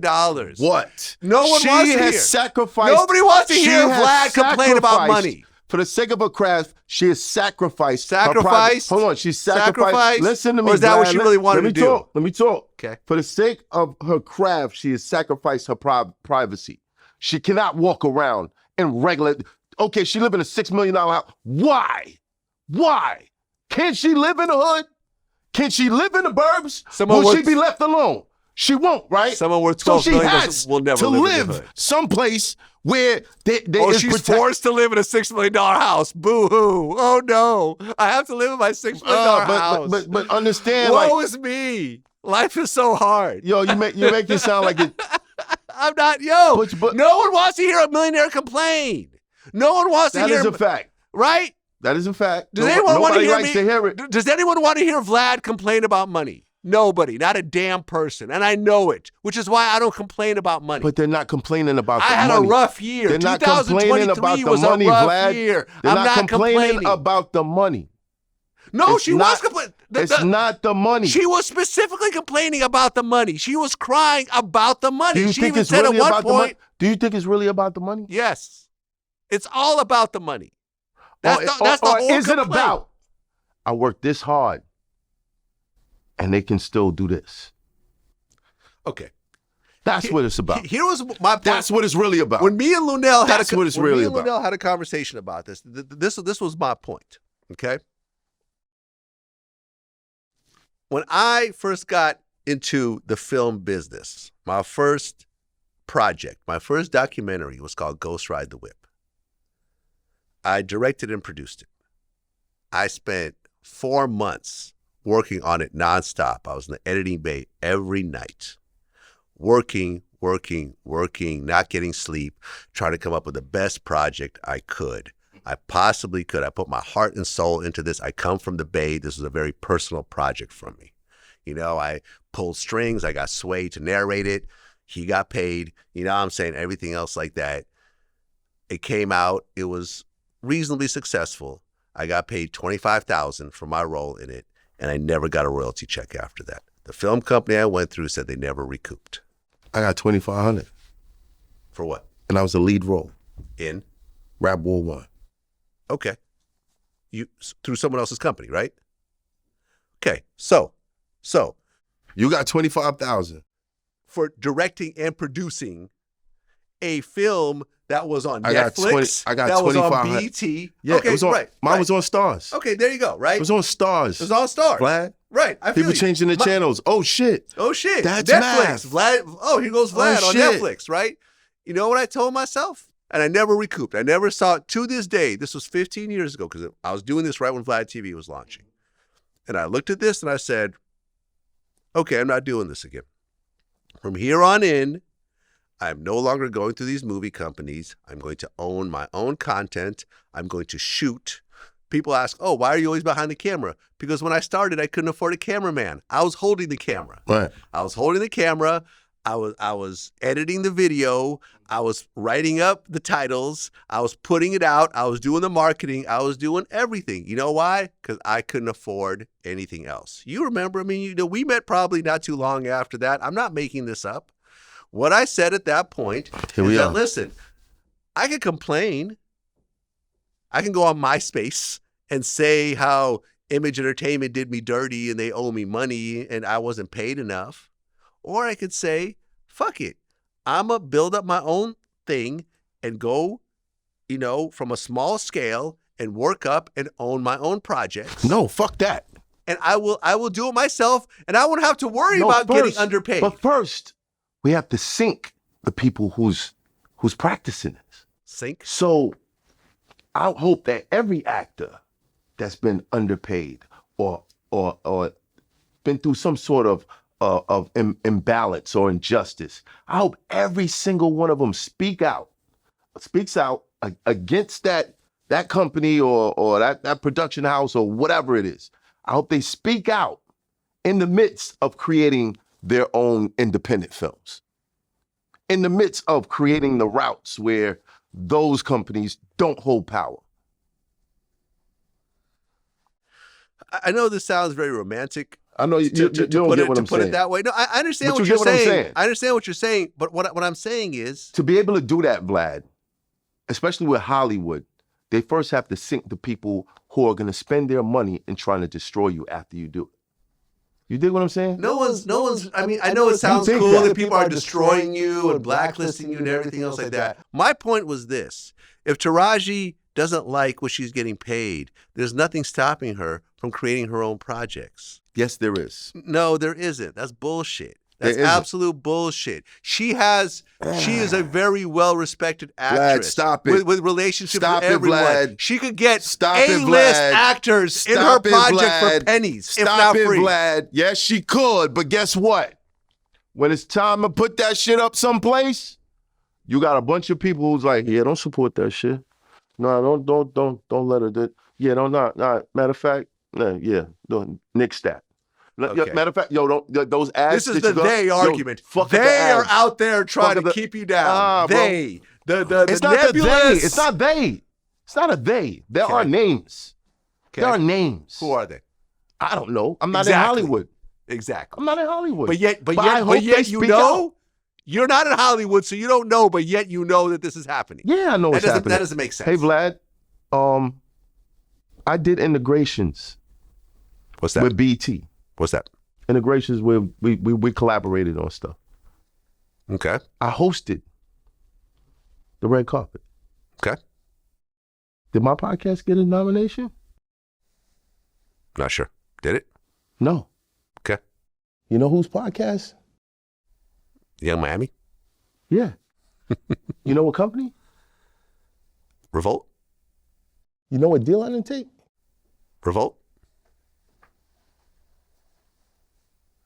Okay.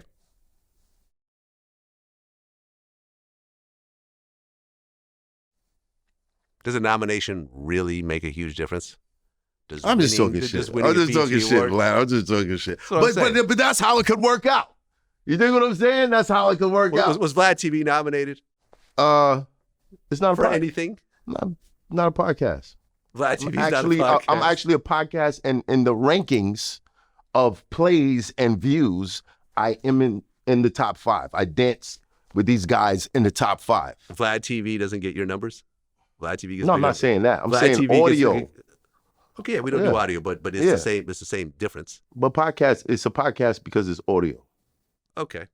So within the audio world, but when it comes to hip hop platforms, rankings, does VladTV ever get nominated for anything? VladTV does bigger numbers than everybody. Yeah, that's facts. Bigger numbers than Breakfast Club, Joe Budden, everybody. Talk your shit, Vlad. I'm just saying. It just is what it is. Look at our numbers. Talk your shit. You know what I'm saying? Why they hate on you? I mean, it is what it is. We don't get nominated for shit, and that's just life. Who cares? Boo-hoo. All right. In hip hop, do you get hated on? Yes. Why? I don't know. You could say because I'm white, because I'm a culture vulture, I'm this, I'm that. Who cares? Why they call you a culture vulture, Vlad? Who cares? Why they call you a culture vulture? Because I'm white? Exactly. So you get hated on, right?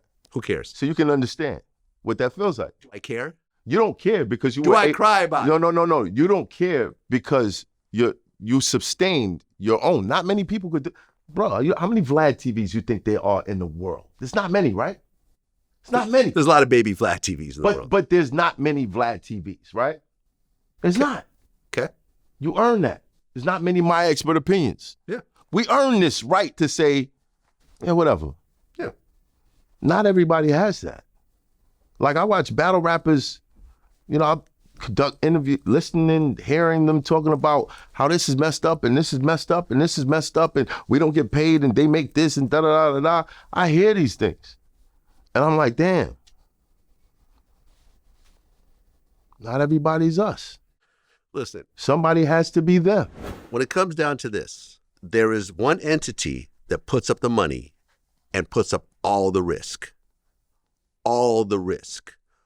When I interview somebody and they get an appearance fee, and this studio that you're in is very expensive, and the staff that's filming it are skilled, and I pay them accordingly. Right. And they have medical insurance that I pay for. Right. And paid holidays that I pay for. Right. And other benefits. Right. And, all the equipment they need to do their job. Right. And the appearance fees that I pay the person who sits down. And listen, like for example, like Dominique Wilkins, right? He came in, legendary basketball player. He got paid a nice appearance fee. The interview lost money. It's not Dominique's fault. He answered all the questions. But Dominique got paid, right? Huh? He got paid. He got paid. Okay. Did he come back and say, yo, Vlad, I know you lost some money. Here's half my appearance fee back? Yeah, no, nobody ever asked him for that. Nobody's doing that. I took all the risk, right. And therefore, I pay people what I feel is fair so the company can continue to function where we can make some profit. But it's hand in hand, Vlad. So all I'm saying is if Taraji if I come in here in a fucking Pooh Shiesty and I just sit here staring at you. Right. It's hand in hand, Which has happened. Vlad. Rich the Kid did pretty much that in our interview. Right. Do you appreciate that? No. Okay.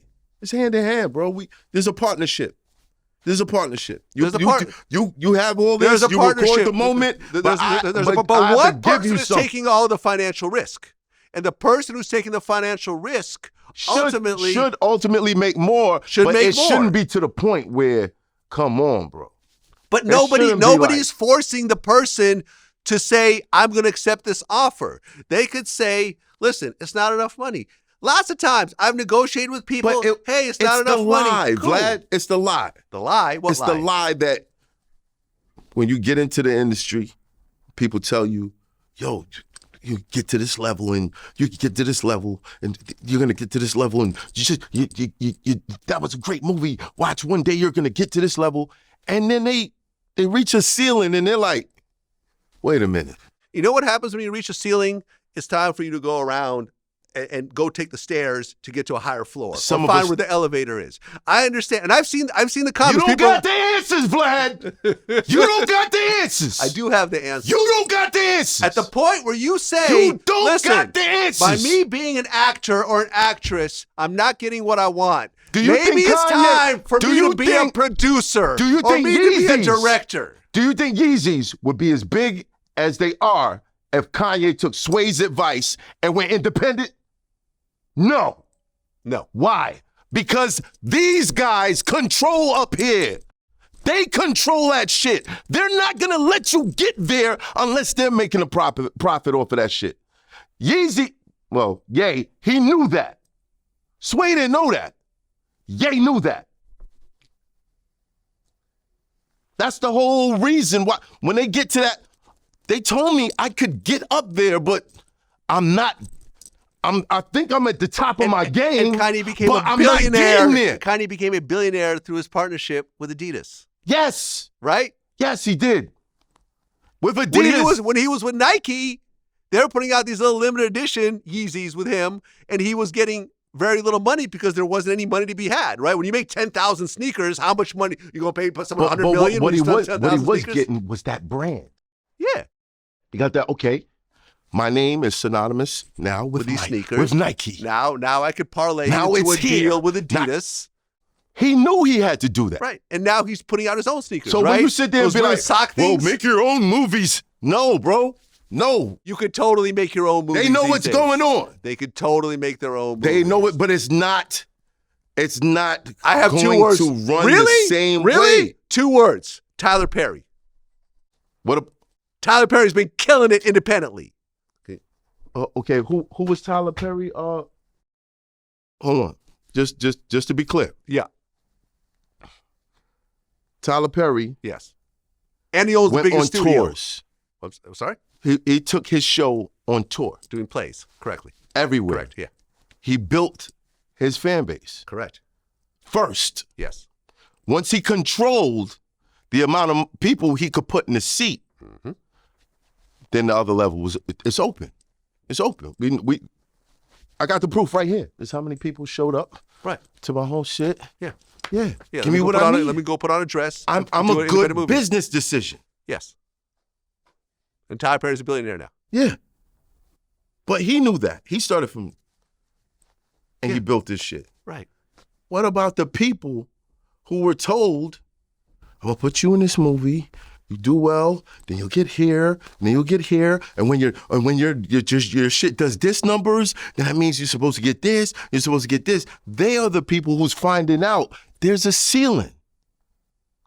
There's a ceiling. And they're purposely keeping me down here.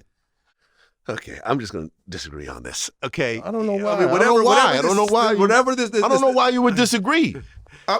Because you're Vlad. No one's stopping. No one's stopping Vlad. Taraji at this point in her career from creating her own projects, from producing her own films, from getting her own co-stars, from hiring her own writers. Everyone wants to work with her. You don't got the She's answers, not blacklisted but from her you community of film people. People love her. Oh yeah? Yeah. Oh yeah? Absolutely. Well, what happens when that popular actor that don't get paid that much money and he needs that next check gets a phone call, don't be in that movie or we ain't gonna pay you. So you think that's actually happening? Don't be in that movie or we ain't Show me gonna proof pay that you. happens. Show me proof that's happened. She's tripping. The producers don't like it. Right. And Stay away from her. And you can sue over that. You want proof? And you can Monique. sue over that. That's the proof. I'm not going to talk about Monique because of my history with her. But what I'm saying is, at the end of the day, Monique sued and they ultimately settled. Okay? At the end of the day, there's been so many dope projects that have been put out independently, have done extremely well. Jay-Z's had a whole bunch of film projects. But Will it's Smith always has going to had film be. projects. But here's the thing. People don't want to gamble their own money. They'd rather have someone else pay for it. No. And them to, no? You're bugging. You're bugging right now. Yo, Vlad. You're bugging. If I could have if my movie could run the same routes as a production studio, why would anybody fucking use a production studio after you got a couple checks in the stash? It's because they control the routes, Vlad. That's how they keep position. We control the routes. We're the people, this movie is sponsored by da-da-da, da-da-da. Bruh, you're fighting against. You can't get sponsors. What Tupac on said, your own. you don't go to war unless you got your money right. These guys is up. There are so many actors that have their money right who still go to these bigger companies because they don't want to risk their own money. To me, that shit is weak. Listen, you had a deal with Revolt, right? You had a deal. Hold on. You had a deal on the table with Revolt. You ultimately said, I'd rather be independent. I've talked to Revolt before. I said, no thanks. Right. I said, I'd rather be independent. Right. We both said, thank you for this check. No, thank you. Right. It would make more financial sense for us to keep paying out of our own pockets and to keep all the money for ourselves as opposed to taking this upfront money, guaranteed upfront money from you and wondering if we're going to get what we're supposed to get later on. But here's the sacrifice. Oh, look, it's Matt Hoffa on the red carpet. But my podcast is not nominated. Who cares? Yeah. You do it for the rewards, not for the awards. You know what? I'm not even mad, Vlad. I put that out there to show you, like, you know what I'm saying? When you're independent, it's not, there's a reason why certain things happen. Well, and the closer you get to it, you find out, oh, this person won because, who paid for it? Oh, that's how that works. Yeah. That's how that works. Okay. And when that classic Kanye and Sway interview, Ye knew like these guys got the access to all the shit. I'm not gonna get there without having to deal with these guys. And you do partnerships with certain people, and Right. sometimes it makes sense, and sometimes it doesn't. Right. And at a certain point, but ultimately, when you look, listen to me, man. Like where I live, I'm surrounded by people who are way more famous than me, who have had the cosigns of NBA teams and major TV networks and major films. And I'm right there in a house just as expensive as theirs that I own outright. And we're rubbing shoulders. I'm in a penthouse. And yeah, and people, and I'm way less known than these people. And this is an absolute fact with receipts that I could show. I'm way less famous. I don't have any major cosigns. I'm in like you said it, not me. I'm in an area where I'm actually the minority in hip hop. I get hated on. I'm the culture vulture. And yet, because I own my content, I make as much and usually more than these people with these huge platforms, with these huge companies behind them and everything else like that. Right. Because in the words of Fred the Hammer Williamson, he who counts the money first will count the most money. Period. I said I'm going to give up all these huge cosigns, and maybe when I go out, people don't ask me for an autograph as much as the person next to me, but I will make more money. This is the way that Tyler Perry went. And Tyler Perry, who is not as great of an actor as a Denzel, who doesn't have Academy Awards like a Denzel, has way more money than a Denzel. Am I right? I don't know. Who has more money? I don't know who has more money. You think Denzel has more money than Tyler Perry? We don't know. He might be stashing on the low, bro. You never know. Tyler Perry, net worth, $1 billion. Okay. Denzel Washington, net worth, $300 million. A third. Little less than a third. Less than a third. No, a third, exactly. Well, yeah, less than a third, 30%. And when you look at the assets, right? Tyler Perry has his own plane and his own runway in his house. Right. He has the biggest studio outside of Hollywood in America. Right. He made his own movies. You're right. And continues to make his own movies. And names the studios after prominent black actors and actresses. All right. Did it his own way with his own community. What do we classify? With movies that people laugh at. We are classifying Madea this as is considered a joke to the general public. So he don't give a shit. So we are classifying this as you have to go independent once you realize that you're not going to get what you want here. That's and the as solution. a business person, and don't you cry, should don't cry figure about that it. out. Don't You should cry figure about that it. out as quickly as Protest possible. about it, but don't cry about it. Yeah. It is what it about is. Time to go get to work. Yeah. Maybe being an actor. Listen, Taraji is a great actress, but she's not a A-list star like you can't. It depends. Like because a Denzel. Because Tyler Perry would take Taraji and make that'll be an A-list situation. You dig what I'm saying? Possibly. But she just ultimately, she's a great co-star. She's a great co-star. And I'm a fan. Right. Never in my life will I say she's a crappy actress. No, she's a fan. But not everyone is Johnny Depp. Not everyone is Brad Pitt. Why are you naming white people? Just white people. Not everyone's a Viola Davis. Or Denzel Not everyone's Washington. a Denzel. Okay. Not everyone's a Will Smith. Right. Will Smith. Look at all, listen, like I remember, who did I have on? Ari Spears. He was talking about all the rappers turned actors. And he was basically saying how the majority of them unfortunately have no range. How hard do you think it is for street niggas to play street niggas? If Ice Cube did a movie where he played a doctor and then did a movie where he played a lawyer, what would be different? And my man, comedian Tommy Chung had a great joke where he goes, Ice Cube is a guy to colleges. All right, Miss Johnson, I looked at your chart. Now get up on that thigh. And it was so funny because I'm going, that's what it would be. Right. Ice Cube. He's Ice Cube in every movie. Right. Common. Good actor, but he's essentially Common in every movie. Yeah. Now, when you look at, for example, a Will Smith, he has the range. You know what I'm saying? He has the range. He could be an action star. He could also be a lawyer. He could be a gay man. Like, you know, he could be a con man. Like he has an interesting level of range in his roles. Like he is the greatest rapper turned actor. But understand, Will had to let go of his music career to be that. Well, they all have. But Ice Cube doesn't really put out that's what I'm albums saying. anymore.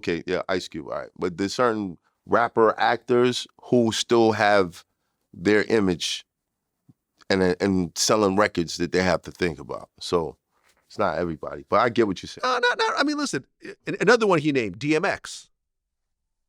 He's DMX in every movie. Maybe DMX never got a script that he wasn't required to not be DMX.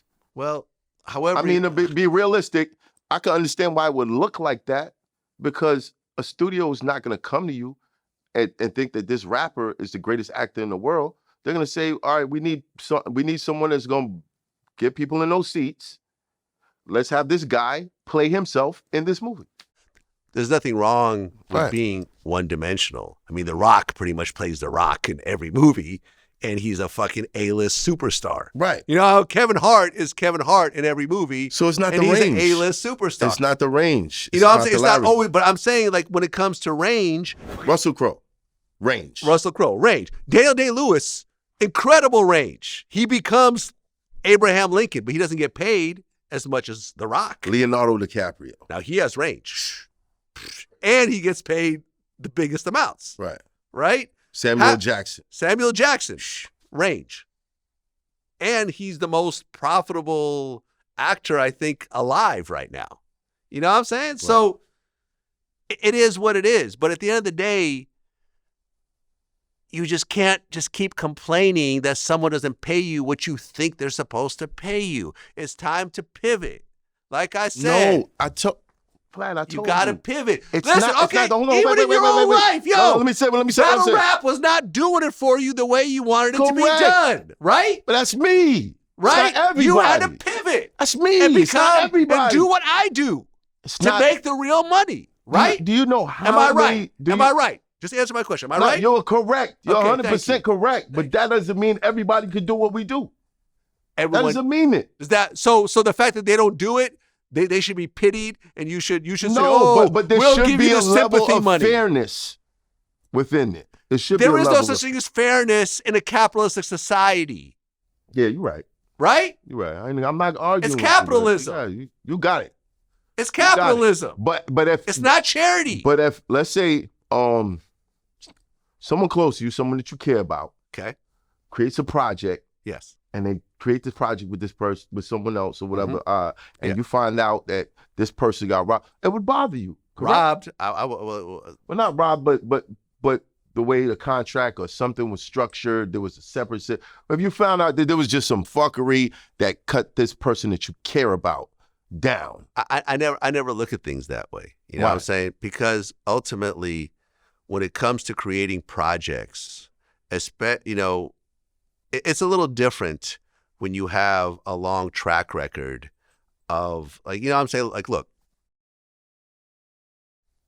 when it comes to like TV series, most times when a bunch of actors sign up to be in a new series, people generally get very little money. Right. Now, if that series blows up and becomes the biggest thing ever, once season 2 comes around, everyone renegotiates. Right. And people get more money. Right. But most TV series, they bomb. VladTV used to be located in SRC Records in the Universal building. Right. I saw firsthand what it took to take a brand new unknown artist and create a superstar out of them. 90% of the time, it never happened. Akon was one of them. Yeah. But along with Akon, I could name you 20 other artists that were on SRC that just lost money. Yeah. That no one even knows of even to this day. Right. Hundreds of thousands was invested into them. Production, promo tours. You know how much it costs to send someone on a promo tour? A lot. City to city. Yeah. Travel, them, expenses, their entourage. Yeah. Per If it's a diem, girl, especially hair and makeup, this hotel, this flight, this many people, go to this radio station, do this free show, whatever. And then it doesn't go anywhere. Akon was on promo tour for a year and a half until Locked Up got picked up. But we're not talking about people that's on the come up. We're talking about people who's been around for a long time. Right, but every new movie is like a whole new project that can or can't hit. It was you know bullshit, what I'm saying? because we wouldn't have an A list and a B list then. There would be no list. There'd be no list. We would just be waiting till let's see what the movie does.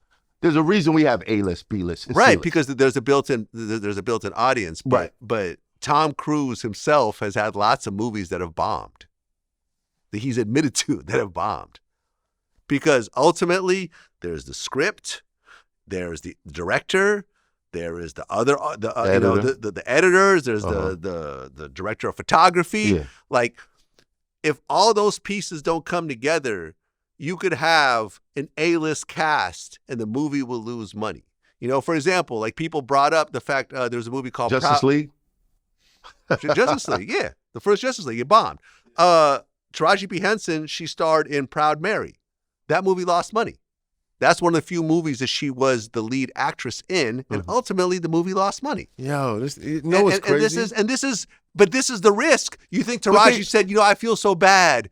Let me give you back half my salary because I feel so bad that this movie that I was starring in has lost money. No, she's like, why would she do that when she's getting underpaid in the first place?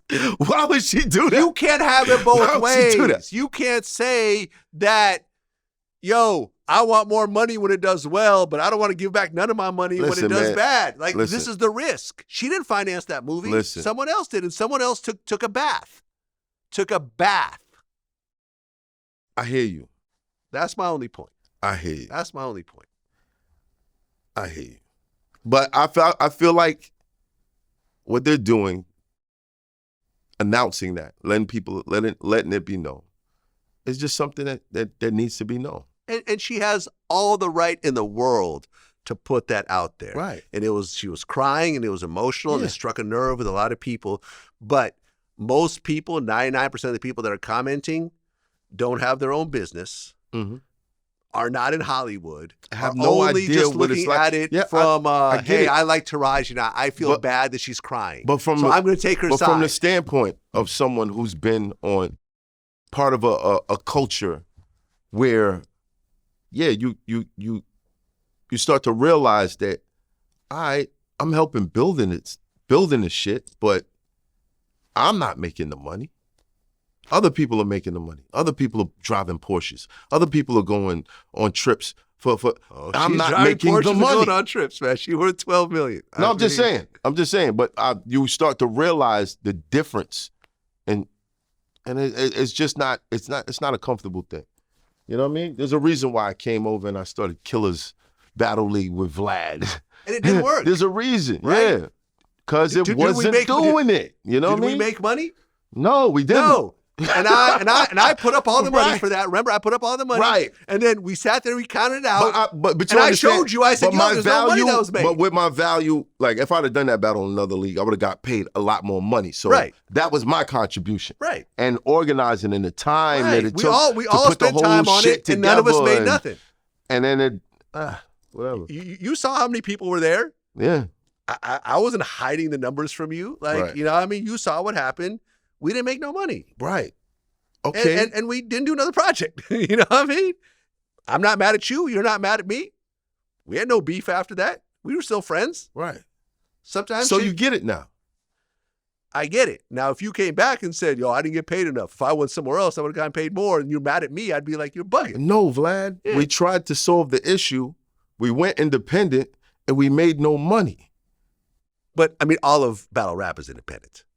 I'm just saying. All of it. I went independent. You know what I mean? I went independent away from the leagues with you and tried to create this thing, and then it worked out. Well, something we could have stuck with, and it could have built up over time. We just decided not to do it. So not everybody has that success. Right. You know what I'm saying? So some people depend on fairness. That's what I'm trying to explain to you. And I was fair with you, right? Some people depend on fairness. Wait, was I fair with you? Yes. Okay, some thank people. you. I don't want that to be slept out there. You know what I mean? I was fair with you, man, and it didn't work out. Some people depend on fairness because they may not have that independent success. So there needs to be something that just levels the playing field. Yep. Simple. Yo, hey, have you what do you think about this new picture of Fat Joe? I guess he lost some weight recently. You foul for that one. You a foul. Cause from over here, I'm like, is it? Oh, I saw that picture. You foul. Don't she look like a skinny Fat Joe? No, man, she don't. Man, she looks like Jada Pinkett. You know what I'm saying? That's fucked up, Vlad. That's fucked up, man. That's fucked up, bro. You should have made it. And that, nah, it's not. She has a condition, my nigga. You got, yeah, that's not right. She looks like Fat Joe in this picture. I mean, she's dressed like Fat Joe in this picture. Yeah, but. Fat Joe said that 95% of his raps aren't real, aren't truthful. Right. And people kind of got on him on that.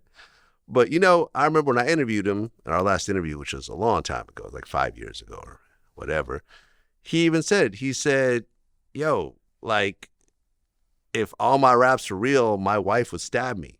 You know, I'm having menages and every other song, and yo, yeah, that's like, real talk, right? Yeah, it's like, yeah, yo, I make up stuff. You know what I'm saying? This is what rappers do. Right. This ain't based off of no fucking reality, B. Really? Fat Joe lyrics aren't based on reality? Not all of them, no. If that's the case, I wouldn't have a wife. You know how many menages I ran on my songs? You fucking serious? What's love got to do with a little menage? Nigga, that bitch would cut me. And every fucking level of a... You crazy, man. Hip-hop is entertainment, man. And everybody would like to say it's real, it's their life, it's this. I mean, when you heard that, what'd you think? I thought that I thought he was accurate. Yeah. I thought it was funny that he was saying it. Yeah. I thought it was very peculiar that you're saying it. You know what I mean? It's like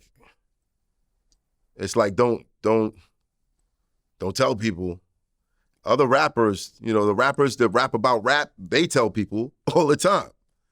But you don't usually see like a Fat Joe or someone whose validity has been so important in the growth of their success come out and say, yeah, we was lying. You know what I'm saying? You don't see that. So I thought that was interesting. But yeah, I get the embellishment, and I think that it had a lot to do with lyrics being used in court and these RICO charges for an entertainment field. It's crazy. I understand his point, and I understand how the Young Thug case is putting the realism of lyrics into a potentially dangerous legal situation for a lot of people. And people compare it to, well, if Johnny Depp, you know, was a killer in, you know, Black Mass, does that mean that you could try him for murder? And here's the difference in that. No. Because you don't have to explain that. If Johnny Depp didn't murder nobody and he's got no murderers around him, then then you can't. You know what I'm saying? Yeah. But I get that. What bothers me is the cultivation of a dangerous image. The constant support that the music gets. It's like, all right, if you be this guy, I'm gonna give you a little bit of this, just a little bit of this. But if you be this guy, you get all this. What do you think people are gonna be choosing? What do you think? Like you once you turn it into, if you're like this, then you'll be successful like this, and if you're like this, you won't be. What do you think people are gonna choose? when you wave it around in front of their faces, what do you think people are going to choose? I mean, but there's so many successful Meek rappers. Mill came out and he said, yeah, the records where I'm talking reckless, they move. I tried to tell y'all about prison reform and shit. Y'all, it ain't move. What do you want me to do? Well, but who are the biggest rappers in the world right now? They're really not gangster rappers. I mean, I get what you're Drake, saying. J. Cole, Kendrick. But they are the last remnants of a time where that was supported. They're coming out of an era where people still were able to get a CD. There were no Kendrick CDs. There wasn't no Kendrick? Am I tripping? No, you're tripping. I'm tripping? I mean, there's still technically is always CDs, but no one was buying Kendrick CDs. But they were on the cusp of that. You dig what I'm saying? I don't know. I disagree on that. I they were disagree. Kendrick CDs. I mean, you could buy vinyl today, but what I'm saying is, there was Kendrick. It was definitely Kendrick CDs. But I'm talking about, there was a time when people valued. I think that, look, clearly being reckless on the internet, on social media, and on songs will give you a certain boost. If I go on Twitter right now as we're talking, I said, Math Hoffa's a bitch, and when I see him, I'm going to slap him in the face. Right. That would get 100,000 retweets, 1 million impressions, and start a bunch of shit. Yeah. And my followers, I'll get 20% more followers. Right. I get it. Mm-hmm. Right? Right. It's just obvious. But should there be a federal task force assigned to my entertainment industry? Well, I think what happens is this. I think what happens is this, though. When you are being investigated for murders and there are lyrics that you write yourself that have potentially incriminating things that could be tied to those murders, which has happened time and time again in hip hop. People rap about you don't know who wrote that shit, Vlad. Oh, yes, you do, because there's writing credits on that song. But in reality, you don't know who wrote that shit, Vlad. Well, if you want to take the writing credit, then that becomes on you. If you have a ghostwriter that you don't pay, that you take their writing credits, then you're going to have to hold that. But it's not a fucking statement. It's a song. It's a song. It's not a statement. I could point out a whole bunch of ridiculous lyrics that a judge would be like, yeah, you guys really trying to use this dumb shit? I get it. You know what I'm saying? But if Johnny Depp was investigated for a murder and there was a movie that he was in and he wrote that script, and it was very similar to the murder that occurred, there's a reasonable chance that could be part of the evidence. There's a reasonable chance. But then, you know what I'm saying? If there's a murder and Johnny Depp writes the script knowing people are going to make a correlation between the murder and that, and the movie's going to sell, then what? But he takes the risk of going to jail over a damn movie. All right, so it is what it is. It is what it is. It is At the end of the day, they're trying to say in the Young Thug trial that there's a lyric about how I shot your mother, now he don't mention me, and then YFN Lucci's mom got shot at. They're trying to connect it, and at the end of the day, it's part of the evidence. It's part of the evidence. Again. You know what I'm saying? And a lot of these dudes get high and they don't think clearly. And they go. They're not. It's not that they're not thinking clearly. They're not thinking that you're going to take my fucking rap lyrics where on the last track I said, I get so much pussy. It's like I find bitches at Costco or some shit. Like, I don't know. You just said some crazy shit, right? And then you're going to take this one lyric in there and you're going to try to use that as some sort of fucking evidence that they could put me in jail for the rest of my life. Yeah. It's fucking ridiculous. Yeah. It's ridiculous. And this is where the lawyers come in. That's ridiculous. And this is where the lawyers come in. And look, it's fucked up. I've always said, though, that if you're involved in any criminal activity, the last thing you should be doing is rapping about similar criminal activities. You should be going the exact opposite direction. Why? Because it could potentially be used against you. That's why. And you could say it's fair This or is it's brand unfair. new. This is brand new, right? It's not brand new. It's brand new. Not at all. Who, Let me tell you, I mean, within the past 20 years. Oh, I could go back. Hold on a second. I could go back. Were they using Snoop Dogg's lyrics in his trial? They probably tried, but I could tell you someone got convicted. A rapper named X-Rated. He was involved in a gang in Sacramento. They went to the house of a gang member that they were beefing with. The guy's mother got killed, and they used some of the lyrics to convict him. And then the gun, there's a picture of him. I could look it up. But I mean, we actually talked about it in the interview. So basically you can look up the X-Rated interview. And on the cover, he had a gun that he was pointing at his own head, and the caliber, the type of gun and the caliber matched the murder weapon. He went to jail for 26 years. He didn't have a good lawyer. But this has been happening. He didn't have a good lawyer. This has been happening. You know? He didn't have a good. It just But you're talking about, the gun, the match the same caliber, and all these little coincidences, right? And I mean, it's America. You go to jail for a very long time for a coincidence and shit. Yeah, RICOs are fucked up rules, man. Are fucked up Yeah, laws. it's fucked I've up. never been a fan of the RICO. Like, it's too flimsy of, you know what I'm saying? Like, Right. you mean to tell me because we hang together and you do some crimes, I can get caught up in a crime that you do even though I had nothing to do with it? I don't like RICOs. I've always said that. It's lazy work. It is lazy work. I get it. It's based on laziness. Yeah, I get it.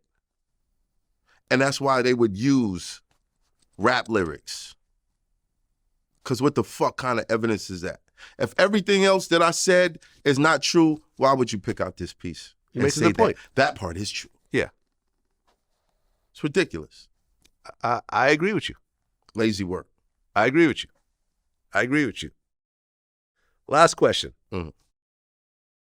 Do you have the same co-hosts on your show over this past year, or have they shifted around a little bit?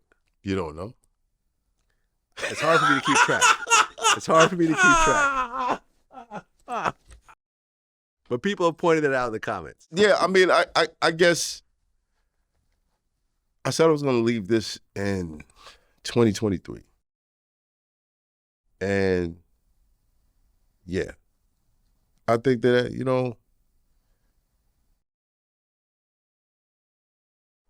fame, success, it comes with a lot. Mm-hmm. You see it change people. It's going to change you too. I think I just ran into people who didn't want to grow with me, but just wanted to grow themselves. And I was always like, let's grow. And they were like, I want to be bigger than you though. You know what I mean? Mm-hmm. It is what it is. So you've had a couple people leave. Just a couple. And they've ended up doing interviews about it and everything else like that. Thank God it's called Math Hoffa's My Expert Opinion Show. It's tough. It's a tough business to grow and maintain. I think what happened was the Pivot podcast had somewhat of a similar problem. Yeah. Where like the two People start to feel co-hosts entitled. felt like they wanted a percentage, but the main guy didn't like, want to give a percentage, so right. they left and everything else like that. Let's see what happens. What happens when you leave? Let's see what happens. Does it grow? Do you grow? Do you grow? Yeah. So far, everyone that left didn't grow. That's the consistent factor. They did not grow. Well, everyone thinks they're a star when they're part of a team. But then when the team breaks up, you get to see who the real stars are. You start to realize who was throwing the alley-oop. Yeah. Every time you dunked it, somebody threw the alley-oop. Right. Now when you jump in the air and, wait, there's no ball here. But you're not the only one that went through this. Adam went through something very similar. Oh, yeah. With his guys. And, what I tried to explain to him was that when you have people that work for you, you put them on salary, you pay them fairly, and you also have them sign non-competes. You said pay them fairly? Yes. This is not a shot at you. I'm just saying. No. I'm just saying. You said pay them fairly. Fairly, right. You took a totally different. Like that's not the business moniker for the topic that we was just talking about. Fair payment. Well, I've always, when it comes to capitalism, you pay them fairly, which you feel is fair. So you could ultimately cover your costs and make some sort of profit. Right. Just like they're making a profit for being part of it. Everyone's making a profit, right? They're not breaking even. Fairly. Exactly. You pay them fairly, but you also have them sign non-competes because ultimately you don't want a person to compete with you while they're working for you. Right? And with Adam's case, the people that were working for him were starting their own YouTube channels and started bringing the bigger guests to their own channels as opposed to No Jumper. And then ultimately created a situation that was not sustainable. Someone that works for me is paid fairly, but they can't go and you sure with me? You sure that's because I'm pretty sure Adam knew about the lives. I'm pretty sure he knew about all that stuff. He did, that's what I'm saying. I don't know if they were pulling guests over there, but that was the point. Me and him talked about it when he came on my show. That was sort of the problem that started to occur was that like, hey, if I'm getting paid already on No Jumper and I got this big guest, I can just bring him to my own platform. And I can make more money over here as opposed to bringing home a No Jumper and make the same amount of money. You see what I'm saying? Right. So that like, I just don't think Adam thought about that ahead of time. No, he didn't. Not until I told him. I thought about that ahead of time, and I told people, don't do it. And they did it anyway. Did they sign a contract? Yes. Well, then you break a contract, and that's the end of that. We've had to let people go when they broke our employment contracts. Right. It's just part of business. Not everyone wants to be an employee. Everyone, some people want to be their own boss. And they're welcome to be their own boss, but they just can't be a boss under my umbrella while I'm paying you as an employee. That's just the reality of life. Now, if you want to go and create a cooking show or something on your own, then go for it. I don't care about that. But you can't go and start, interviewing artists and using VladTV resources. It's just so unreasonable that in the midst of building what you're building, just because someone might be on another level that you're not on yet, doesn't mean they're not out the woods. Doesn't mean that life is set and this person can stop the growing where he's at and do everything, convert all his time into making sure that you get to his level. It's not fair. Yeah. It's not fair. Yeah. And it all seems easy until you actually do it yourself. Yeah. I had a guy. And then you find out. Oh, snap. Yeah, no. Like I had a guy that was handling all, people are like, well, how come you don't handle battle rap anymore? Well, because I had a guy that was handling all the battle rap stuff. He ended up quitting. He started his own battle rap channel, and it didn't go anywhere. And he went back to whatever other career he was doing at the time. And that's cool. He saw it wasn't as easy as being under the VladTV umbrella and all the work that we had put in for a decade before he showed up. And that's cool. It's fine. Everyone has to figure things out on their own way. And sometimes people come back. We've had employees that left and came back. Yeah. Depends on, and it usually depends on how they left. Right. Now, if they left under good terms, they could usually come back. If they left under bad terms, then they can't come back. Yeah, door closed. But watching you go through it is like, okay, I remember these growing pains when I was going through it. And you know what I'm saying? you're always welcome to call me and ask me for advice. And, you know, we've had conversations about business and everything else like that. I've always been very embracing of the next generation of interviewers and everything else like that. Not only going on their show, having them on my show, but also having a lot of conversations and sharing my knowledge and everything else like that. I've never been accused of being a hater, on hating on someone else's platform. Or trying to stop or hoarding information. I'll be honest with you. There's not many people that I can call in this space and get an answer. I'm one of them. There's plenty of people I can call, but there's not many people I can call and get an answer. Yeah. You are one of them. But there's not many. It's not and many. Sometimes I don't have an answer. And I'll tell you, like, I can't help you with this. Right.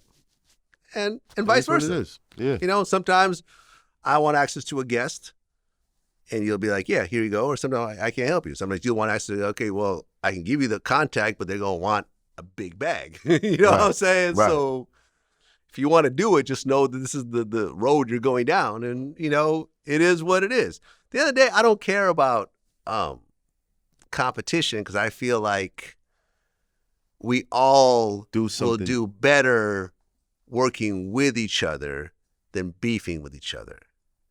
Everyone I don't think it's beefing. It's a form of beef. It's not physical beef, but it's beef. I'm not in competition with VladTV. I'm not in competition. Not in competition with any other podcast platform. I'm looking at the potential of myself and seeing what can I accomplish here. Yeah, that's my thought. I'm not like, oh, who got the interview? Oh, who got?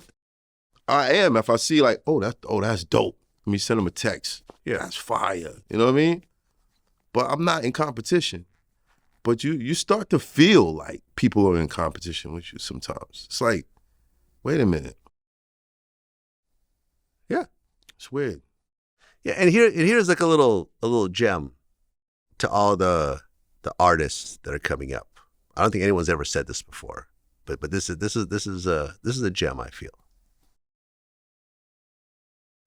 Be careful, you know, when you start to come up, be careful on choosing the platforms that you do interviews on.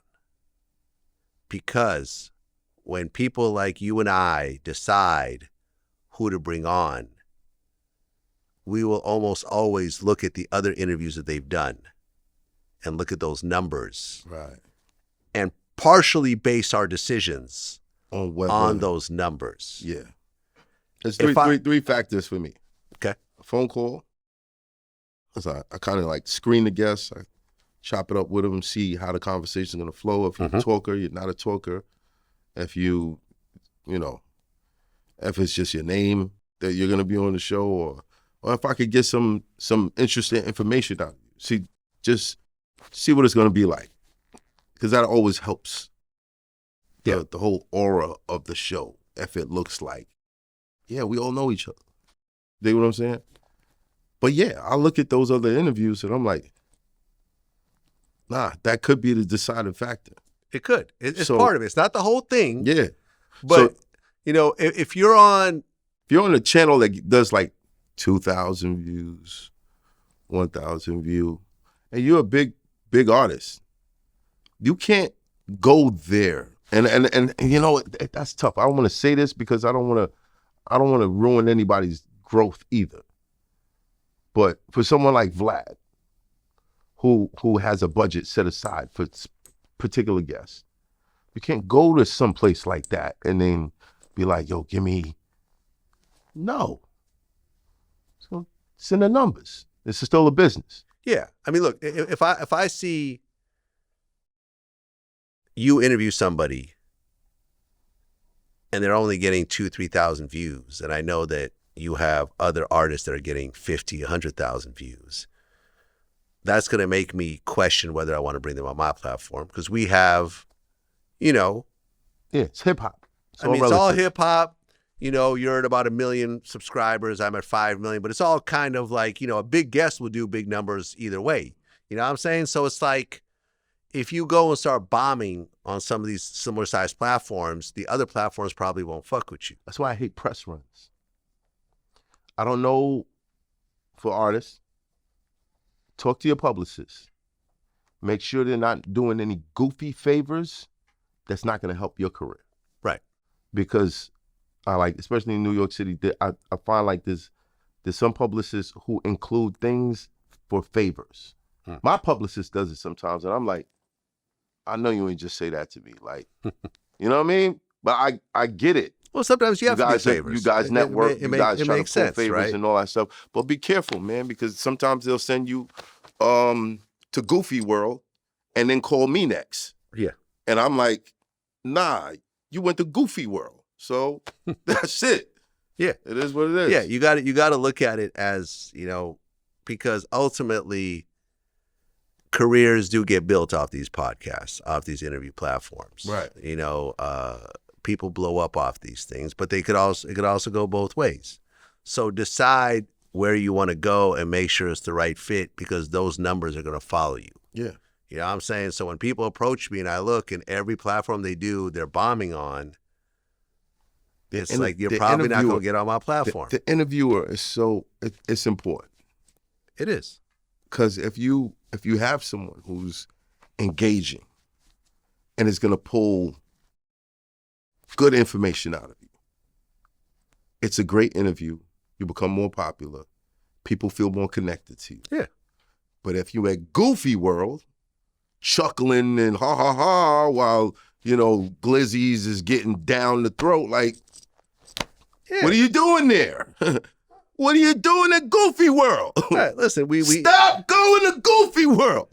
There's nothing but goofies over there. Stop it. Stop. Nobody is going to be like, oh, I learned so much more from this person. They're just going to learn that you sat with some goofies.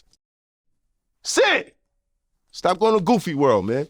Like for example, we interviewed Scarlett, right? And it was a very emotional interview, talking about her past trauma and the abuse she went through and everything else like that. And it got about 2 million views altogether. Shortly afterwards, she signed a major deal. Not to say I'm the reason she signed the deal, but I'm pretty sure the label looked at those numbers. Yeah. Definitely. Oh, you went on VladTV and millions of people tuned in. Right.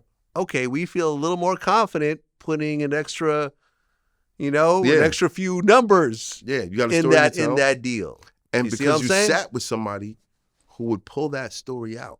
Yes. I was able to I researched, and people are like, oh, why'd you add? No, well, that's part of her story. She did talk about it before on some smaller platforms, but when she came to my platform, obviously it was amplified. And, shout out to Swizz, he was involved in that deal as well and everything else like that. Shout out to D. Yeah, D from Rough Riders. You know what I'm saying? I'm not going to say it was because of me, but I think I played somewhat of a role. A significant role in it. I wouldn't even say significant. I just played a role. Right. In that, that they could see that, hey, listen, she's actually, millions of people are tuned in to watch her story, and she's got the music to go along with it, and she got the big producer, and she's got the executives. Okay. That wouldn't have happened at Goofy World. Yeah. I'd stop going to Goofy World. People think this job is easy. People think that not. You and I don't do much. All we do is talk to people. You go and stick a stranger in front of you that you've never met for 2 hours and create a product in real time that millions of people will watch and be glued to their screen, and then afterwards go look up their music and go to their show and feel connected and everything else like that. I've seen people fall apart after 20 minutes. New interviewers that after 20 minutes, they don't know what to ask. I've been like that in the very beginning. When I interviewed Kanye for the first and only time, I ran out of questions and I felt stupid. Right. You know what I'm saying? It's like string. Yeah. You tug at it. Tug at it a little more. Exactly. A little more. This sometimes you pull some shit out and you be like, yeah. oh, shit. Yeah.